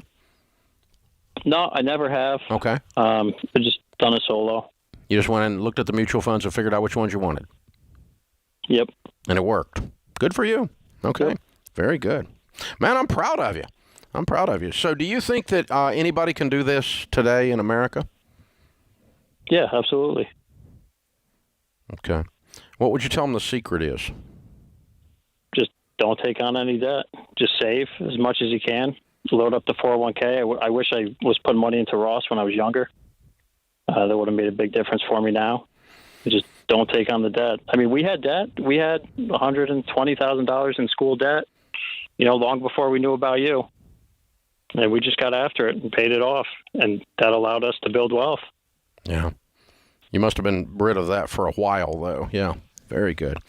Well, way to go, Jake. Proud of you, man. Very well done. See, that's what a millionaire sounds like, y'all.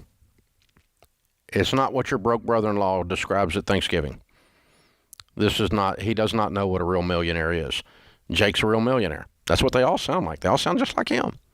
I mean, it's like a club or something, and you have to sound like that to get in the club. I don't know what it is. I mean, but we're going to talk about this hour, and you're going to hear a lot of the same things over and over and over again, because it turns out the principles that cause you to build wealth haven't changed, are still available to you. And yes, you can do this in America today. And some people have a different starting line than others. There's no question about that. Some people have it harder than others to get there. Hey, I'm so stupid, I had to do it twice. Okay, I was a millionaire by the time I was 26, but I had borrowed up to my eyeballs in debt, lost everything, went bankrupt because I was stupid, the mess I had gotten myself into, and my young family, and had the opportunity to start over with nothing at 28 years old. So I started over with nothing. Well, you got rich by filing bankruptcy. Honey, bankruptcy is never a method of building wealth. That's a dumb butt statement when people say that. Bankruptcy never causes people to be wealthy. That's just dumb. So we're going to talk to real millionaires. Baby Steps Millionaires Theme Hour. The phone number is 888-825-5225 on The Ramsey Show.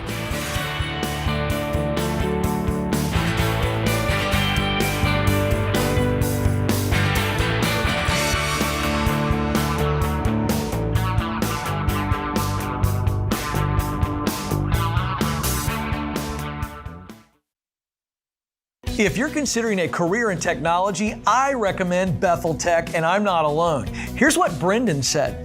Before Bethel Tech, I was driving Uber. Within 4 months of graduating, I got a job paying $60,000. About 2 years after that, I got a remote job that pays me $130,000, all thanks to what I learned at Bethel Tech. You could be next. Get started today at BethelTech.net and get $1,000 to $2,500 off of your tuition. Again, it's BethelTech.net/Ken Coleman.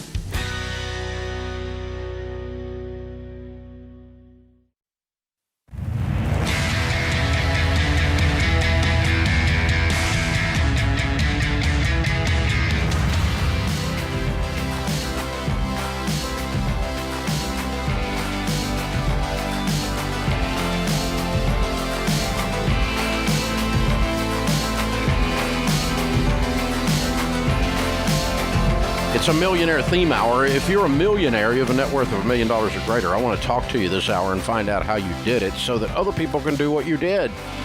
Those of you listening, if you'll do what they did and not what you hear from broke people, then you will go and be millionaires. And you will find these formulas to be proven and time-worthy and wise. The phone number is 888-825-5225. Scott is with us in Virginia Beach. Hey, Scott, how are you? Dave, I'm doing fine. Hope you're doing the same. I am, sir. What's your net worth? Right just north of $3.5 million. Good for you. Okay, give me a little breakdown on that by category. Okay, I've got it broken down into 3 categories. The first one are retirement accounts, which are about $2 million, and we've got that between some self-directed IRAs, our current 401ks, and then a couple of Roth IRAs. Perfect. And then we've also got about $1 million just invested in non-retirement accounts, just multiple mutual funds and our emergency fund. Mm-hmm. And then the last, which is our house, which is valued at about $550,000. And then I'm proud to say that as of last August, fully paid for, so no mortgage payments. Love it. We are entirely debt-free. So I guess you're talking to one of those weird people now. I love it. Congratulations, brother. How old are you? Thank you. 59. 59. Good. And how much of this money did you inherit? About maybe $20,000. I had a family member that passed away about a year ago, but that is the only thing that was actually, I guess, given to us. So you were already millionaires many times Correct. over before you got this? Yeah, that's correct. Okay, Yep, cool. Correct. Good. All right. And so your best year, household income working, and your worst year? Let's see. Best year, about $120,000, and that was about last year. And then my worst year, I guess my first year out of college, and that was back in the mid-'80s, was $18,000. And really, at that time, I thought $18,000, I had the world. I thought that was really it was a lot of money. I made $18,000 when I came out of college. That's a lot of money. Yeah. So what's your career? I'm in sales in the transportation industry. Okay, good for you. What was your degree in college? In business. Okay, good for you. And what was your GPA?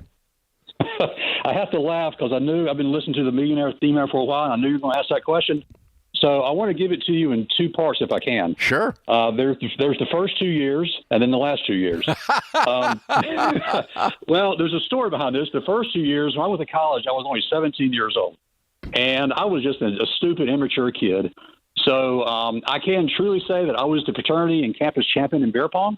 Yeah. And my grades reflected that. So my grade my first 2 years was just enough to stay out of academic probation. Got it. Okay. So then, so then I came home after my sophomore year, and then this is long before email. My dad got a hold of my grades, and then all I can say is when he saw those grades, we had a little come to Jesus meeting, and I will never, ever forget that conversation. It was 39 years ago, and basically he lit into me like a firecracker. So I got myself turned around probably, the word conversation may be a little different because it takes two people to have a conversation, and all I remember, it was my dad that did all the talking. But as a result of that, my last 2 years, I went back to school. My junior year, refocused, just had a whole new strategy. And then my last 2 years, my GPA was about a 3.2. So I think when you average out the first 2 years and the last two, I think I finished up with about a 2.5 or 2.6. Okay. I love it. That's great. Well done. All right. How much of this net worth, this wealth that you have built, you feel like you got because you used debt to build wealth? The only thing I have borrowed money for was to buy the house. Okay. So none, basically. None, okay, none. good. That's right. All right, cool. So if your 25-year-old version of you that's in business school, just gotten out of business school and is starting their sales careers out there listening right now, what would you tell them? Is this possible? And if it is, what should they do? Well, let me tell you, I've got a daughter who is just getting out of college, and I have actually shared her story, my story with her on how we got to where we are. And first of all, you can do it, and my advice is to invest and start early. Since day one, when I got my first job, I've always invested, in the 401k with every paycheck. And as I tell my kids as they enter the job market, when money is deducted before you get in your paycheck, it goes directly into your retirement account. You never see it, and you never miss it. So how can you miss something that you never had? So my advice is to start early, and just it's a marathon. It's not a race. It's not a get rich fast scheme. It's a marathon, and you can win. Yeah. And it can be done with anybody of any with any type of revenue. Okay. You and your wife spend more time in books or in TV? Right now we're empty nesters, so we spend a lot of time in front of the TV. Okay. Fair enough. But, as far as books, I'm not really a avid reader. I never have been, but I'll read about maybe 2 to 4 a year. Mostly, business, self-help, and self-motivation. Mm-hmm. Mm-hmm. Best show that you guys have watched lately? What's one you're just stuck on? What is what we're watching now? The Morning Show on Apple TV. It's pretty good. Oh, okay. All right, good. Fun. Well, man, you're incredible. Congratulations. You got to feel accomplished because you are. Well, we're on a few years from retirement. I think we have basically paved that path. So when retirement comes in about 3 years, I think we set ourselves up for pretty good success. Yeah. I mean, basically it'll double again in 7 years. So when you're 66, you're going to have $7 to $8 million.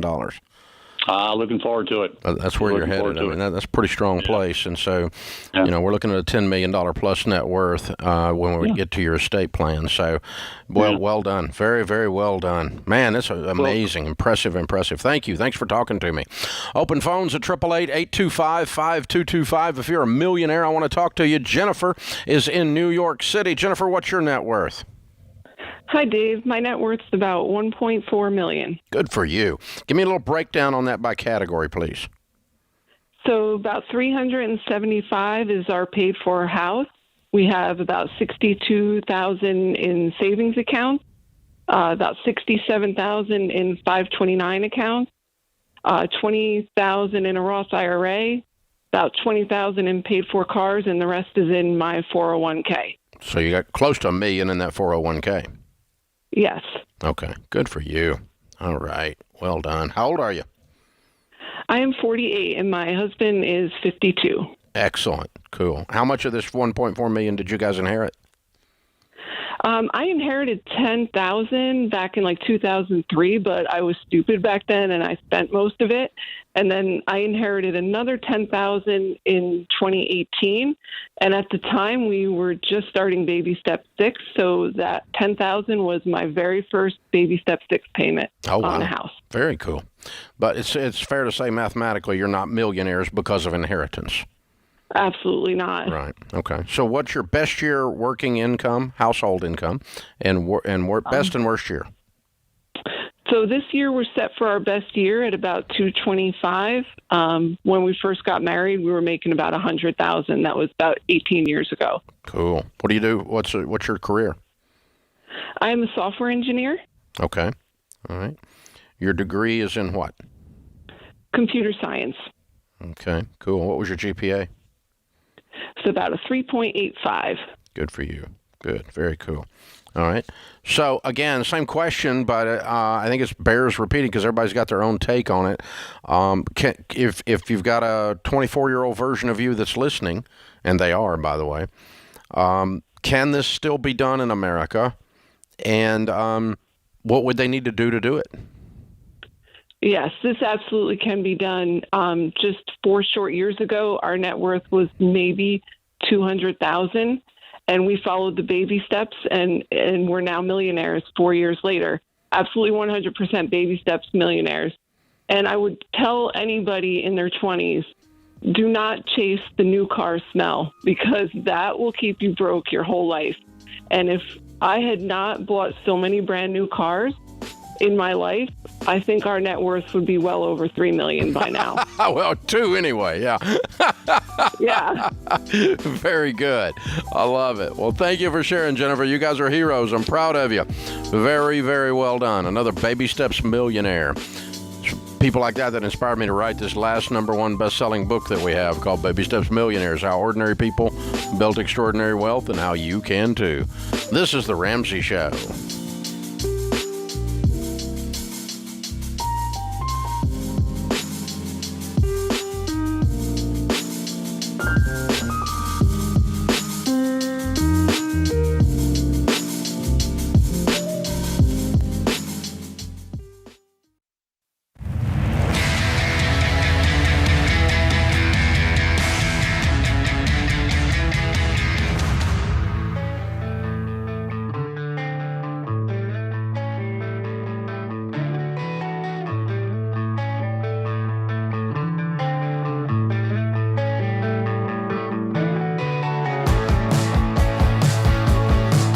Well, over the last 30 years, I've walked with millions of people and their families to help them overcome financial stress. We've seen all kinds of stress out there, and right now people are struggling with stress, anxiety, loneliness, all kinds of issues.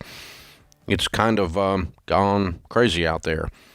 And you know what? Here's the good news. Dr. John Deloney, Ramsey Personality, has a new book called Own Your Past, Change Your Future, where he'll walk you through a not-so-complicated approach to relationships, mental health, and wellness. Through his personal stories, decades of experience and research, Dr. Deloney shows us how to transform hurt into healing and move from hopelessness to hopefulness. And Dr. Deloney's book is available right now for pre-order. Own Your Past, Change Your Future will help you deal with different kinds of trauma, to get connected to a community, talk about how to make friends as an adult, and all the steps you can take to change your thoughts, your actions. Yes, it's possible. This book is incredible. Your mental health matters. And here's why you should pre-order it. You're going to get free bonus items, including a month of free one-on-one weekly therapy. So pre-order your own copy of Own Your Past, Change Your Future for only $20 at RamseySolutions.com today. It's a millionaire theme hour, an everyday millionaire theme hour, a baby steps millionaire theme hour. We're talking to millionaires regardless of how they got there, when they got there. We want to know how people become wealthy in America today. Not someone's theory. I want to talk to people who really did it. See, when I went broke when I was 28 years old and lost everything after I was a millionaire, I decided I wanted to learn how money really works. So what did I do? I studied best practices, we call it in business. I went and started interviewing old millionaires, old rich people. Any old rich person I could run into, I would ask them how they did it. Where did their money come from? How did you do it? How did you do it? I didn't want to talk to young rich people. I had been him. He was stupid. I didn't want his opinion. And if you're young and rich, I'm fine with that. It doesn't bother me. But that isn't what I did. I talked to old rich people, and they taught me this thing called common sense that I didn't have any of. Had plenty of academic prowess, and I could spout you all the theories that broke people off and spout about money, but none of them had led me to wealth. As a matter of fact, they led me to misery. And so I decided I was going to learn how money really works, and I talked to old rich people. So that's what we're doing. We're talking to rich people. Some of them old, some of them young, some of them all of them had different starting points. Some of them it was easy to do, some of them it was hard to do. But how did you do it? And once you hear enough of that, then you're going to know two things. One is it can be done, meaning you can build wealth in America today. And two, you're going to start hearing common themes that if you want to be wealthy, these are the themes in your life. This is how you want to live your life. Tim is in Austin, Texas. He's a millionaire. Tim, what's your net worth? 2.2, Dave. Good for you, man. Well done. So give me a little breakdown on that. What's the categories? All right, so 401k is about 1.4 between me and my wife. Mm-hmm. We have about 40k in just savings. That's emergency fund, very liquid. We have about 135k in just various mutual funds, about 50k in IRAs. I've got about 6k in company stock and some unvested stock I don't count toward my net worth. And then the house, which is paid for, praise God. And that one I waffle on because the tax appraised value is $460, but the market here in Austin is crazy, so it's probably actually more like $700. Yeah. But that's the breakdown. Yeah. It's not tax value doesn't matter. All that matters is what you sell it for, and you probably sell it for $700. That's absolutely right. Yeah. Good for you. Right. Well done. Boom. Yep. Fun. How old are you? I'm 56. Good for you. Okay, cool. And how much of this $2.2 million did you inherit?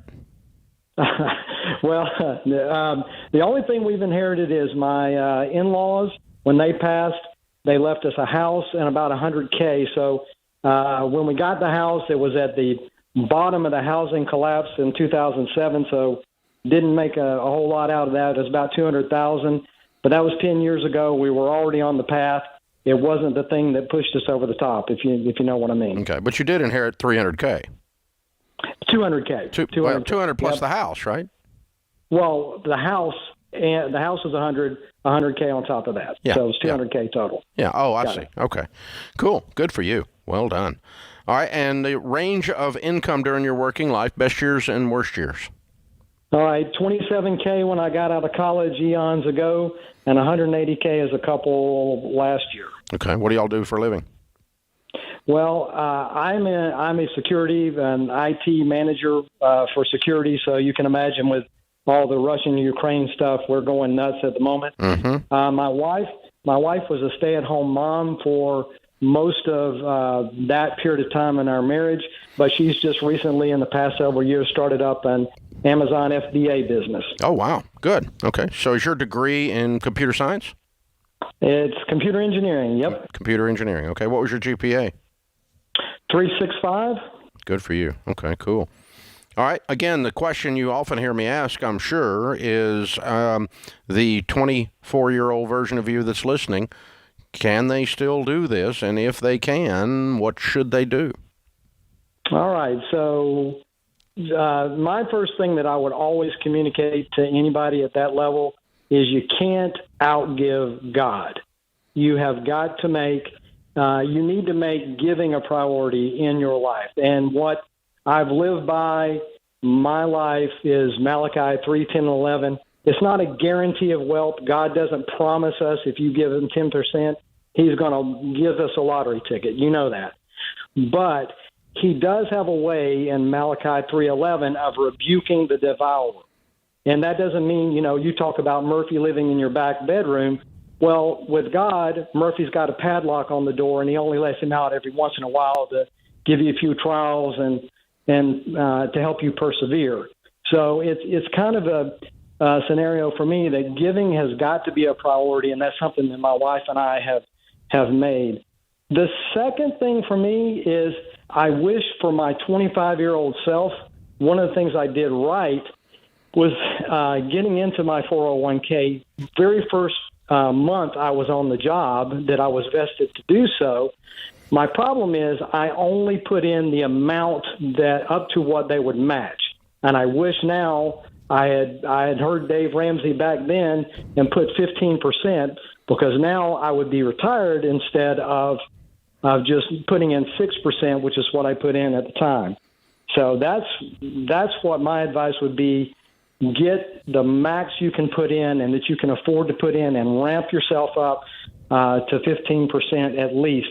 And the last thing for me is don't use credit cards to buy stuff you can't afford. That was my train wreck between my 20s up to age 30 before I got married, is use the credit card. And I would sit there and say, oh, that's only $1,000. Well, it's $1,000 with minimum payments. It'll take me 10 years to pay off, and I'll pay $10,000 for it. That was the foolishness of that thinking. I was, as you said, I was normal, and I shouldn't have been normal. Yeah. Well done, sir. Well said and well handled. Congratulations. I'm very, very, very proud of you. Open phones at 888-825-5225 as we talk to real millionaires. The lies that are out there, millionaires all inherited their wealth. It's a lie. Statistically, actual data, actual research, known as facts, tells you that that's a lie. Here's what we know. We did the largest study of millionaires ever done, airtight research in North America, here at Ramsey Research, studied over 10,000 millionaires, and they weren't all Ramsey listeners. It was airtight. The process, the research methodology was studied by an outside firm to ensure that it was accurate. 79% of the millionaires in America did not inherit a dime. 5% inherited a small amount, like a $5,000 or $10,000, which obviously does not make you a millionaire. And another 5% inherited some money that was substantial after they were already millionaires. 89% of America's millionaires are not millionaires because of inherited money. That is a lie. It's a lie. You can do this. You don't have to depend on a rich uncle because you don't have one. This is The Ramsey Show.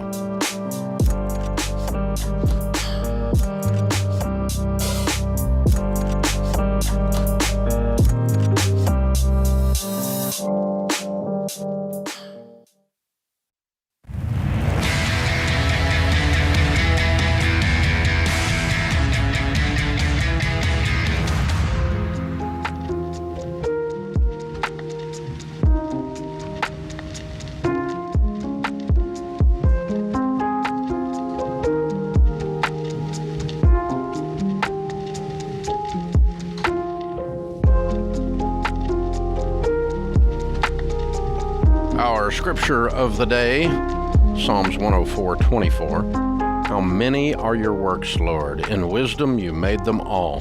The earth is full of your creatures.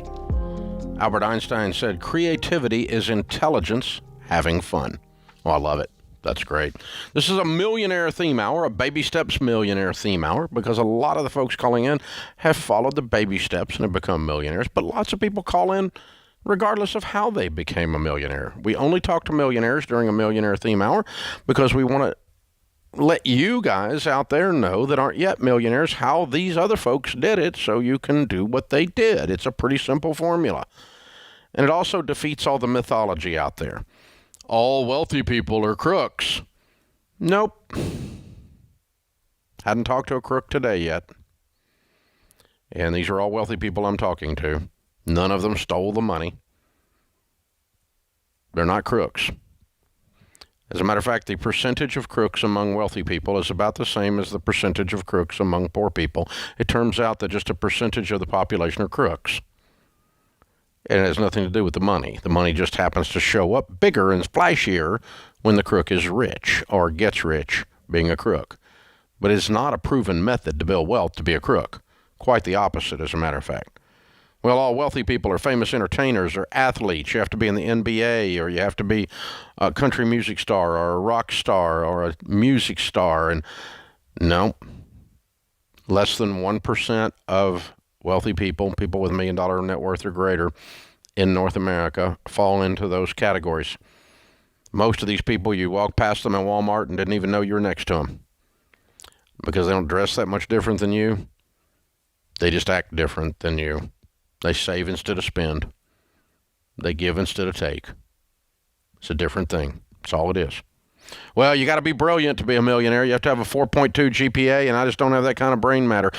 Almost none of them are 4.2 GPAs. The average GPA among millionaires is about a 3.0. Turns out they're bright. I mean, they're not dumb people, but they're not. They don't have an uncanny brilliance. They're just steady and follow a process. That's it. All the mythology that's out there running around with these wealth inequality morons and these people that are morons that want socialism to come in because they feel entitled to other people's money instead of going and getting their own. And then they spread a lie that the American dream is so broken that you cannot exist in this country today in the current environment of cultural meltdown and build wealth. And the answer is yes, you can, regardless of your color, your sex, your region, regardless of your income, you can get there. You can get there. Now, different people have harder time than others. They have more things to overcome. Yes, racism is real. Yes, sexism is real. Yes, regionalism is real. There's a lot of areas of the country that, especially in a more rural environment that you move into, that you ain't from around here, are you, boy? It works against you. You get a weird accent.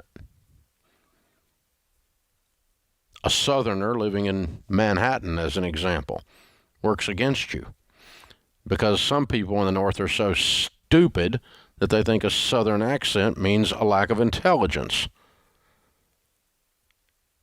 And there's people in the South that are so stupid that they think that all folks with a Northern accent are mean and angry and crooks or whatever. It's ridiculous. So yeah, all of that stuff is in the soup. All that stuff is, the negative things are there. The only difference is all of us exist in that exact same thing. Some of us with a different starting line than others, but we all have the same finish line. And the finish line is, did you get to $1 million net worth or not? That's what we want to know. Dave is with us. Dave is in Chicago. Hi, Dave. What's your net worth? Hey, Dave, it's $1.07 million. Good for you. Just over the line, baby. How old are you? Just made it last year. I'm 46. Good for you. Well done. Give me a little breakdown on your $1 million net worth.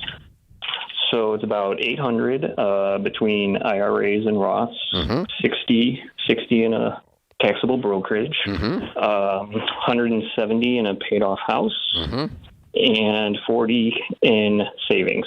Cool. And how much of this did you inherit? If I could say less than zero, I would. Zero. Had a negative inheritance. I'll take it.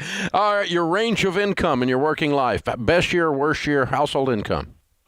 Worst year, first year out of college, about $21K. Best year, a couple of years ago with some bonuses, about $200. Good for you. What do you do for a living? I lead operations for an electronics manufacturing company. What was your degree in? Liberal arts, actually. Okay, good. What was your GPA? Like you, I finished around 2.9, and I'm still not happy about it. That story's gotten around, huh? Yeah. I like it. Well, congratulations, Dave. All right, what advice would you have for the younger version of you? A lot of the same things that you've been saying. Being an adult is not a license to buy whatever you want or whatever you think you can afford. Live on less than you make, and start investing early. My 20s was littered with stupid, and one of the things I did, though, was from the first time it was offered, I started putting 10% in 401k, and you don't miss it. Yeah. You don't miss it when you're investing it. Yeah. And also, I do believe the Lord loves a cheerful giver, and that's always been a big focus of what I've done for many years. Yeah, perfect. Well done, Dave. Congratulations. Jeff is in Dallas. Jeff, what's your net worth? About $2.5 million. Cool. And you're how old? 57. Cool. Give me a little breakdown on that $2.5 million. It's about 1.8 in a 401k, profit sharing, a couple hundred in Roth and cash, and then the rest is real estate. Okay, so like $1 million in real estate. About 500,000. No, I missed that. Okay, you're right. 500. Okay, I got it. Okay, cool. And how much of this did you inherit? None of it. Zero. Okay, and your range of income, best year and worst year? Probably household income worst years, maybe about 30 up to about 170. Cool. What do you do for a living? I am a software engineer. Another software engineer. They're everywhere. Okay, cool, good. Your degree in computer science or what? It was actually information systems. Information, yeah, okay. All right, cool. And your GPA? Right around 3.5. Wow, good for you. Congratulations, sir. Thank you for sharing your numbers with us and your story. Absolutely incredible. Okay, so we got a 1 million, 3.5, 1.4, 2.2, 1.07, and $2.5 million that we talked to today. 35 years old, 59, 48, 56, 46, and 57. Zero of them were millionaires because of inheritance. They were in business, in computer, liberal art. Oh, no, I'm sorry, that was their degrees. Let's see here. Engineering, sales, software engineer, IT manager, ops for an electronics company, and another software engineer. Those were the career fields. GPA's 2.5 was the low, up to a 3.85 as the high across them. So this is a fairly standard, and we don't set these calls up. I mean, we invite people to leave a message, and Kelly can call them back, but we don't select calls that fit our agenda. Anyone that has $1 million net worth can call. We actually had a guy call in that won the lottery one time. And I don't care where you got your $1 million. I want to represent what we really found in the study was people just like these. This is the typical millionaire. And they were from 35 years old, 35, 59, 48, 56, and 46 and 57 years old. So there wasn't any ancient, hey, I'm 80 years old, I finally got there and never took a vacation and I never had a life. You didn't hear them say that. They were 35 years old up to 59 years old, not even any in their 60s. These are very typical millionaires in America today, which means you can do this, people. The book is Baby Steps Millionaires if you want to know how. That puts this hour of The Ramsey Show in the books. We'll be back with you before you know it. In the meantime, remember, there's ultimately only one way to financial peace, and that's to walk daily with the Prince of Peace, Christ Jesus.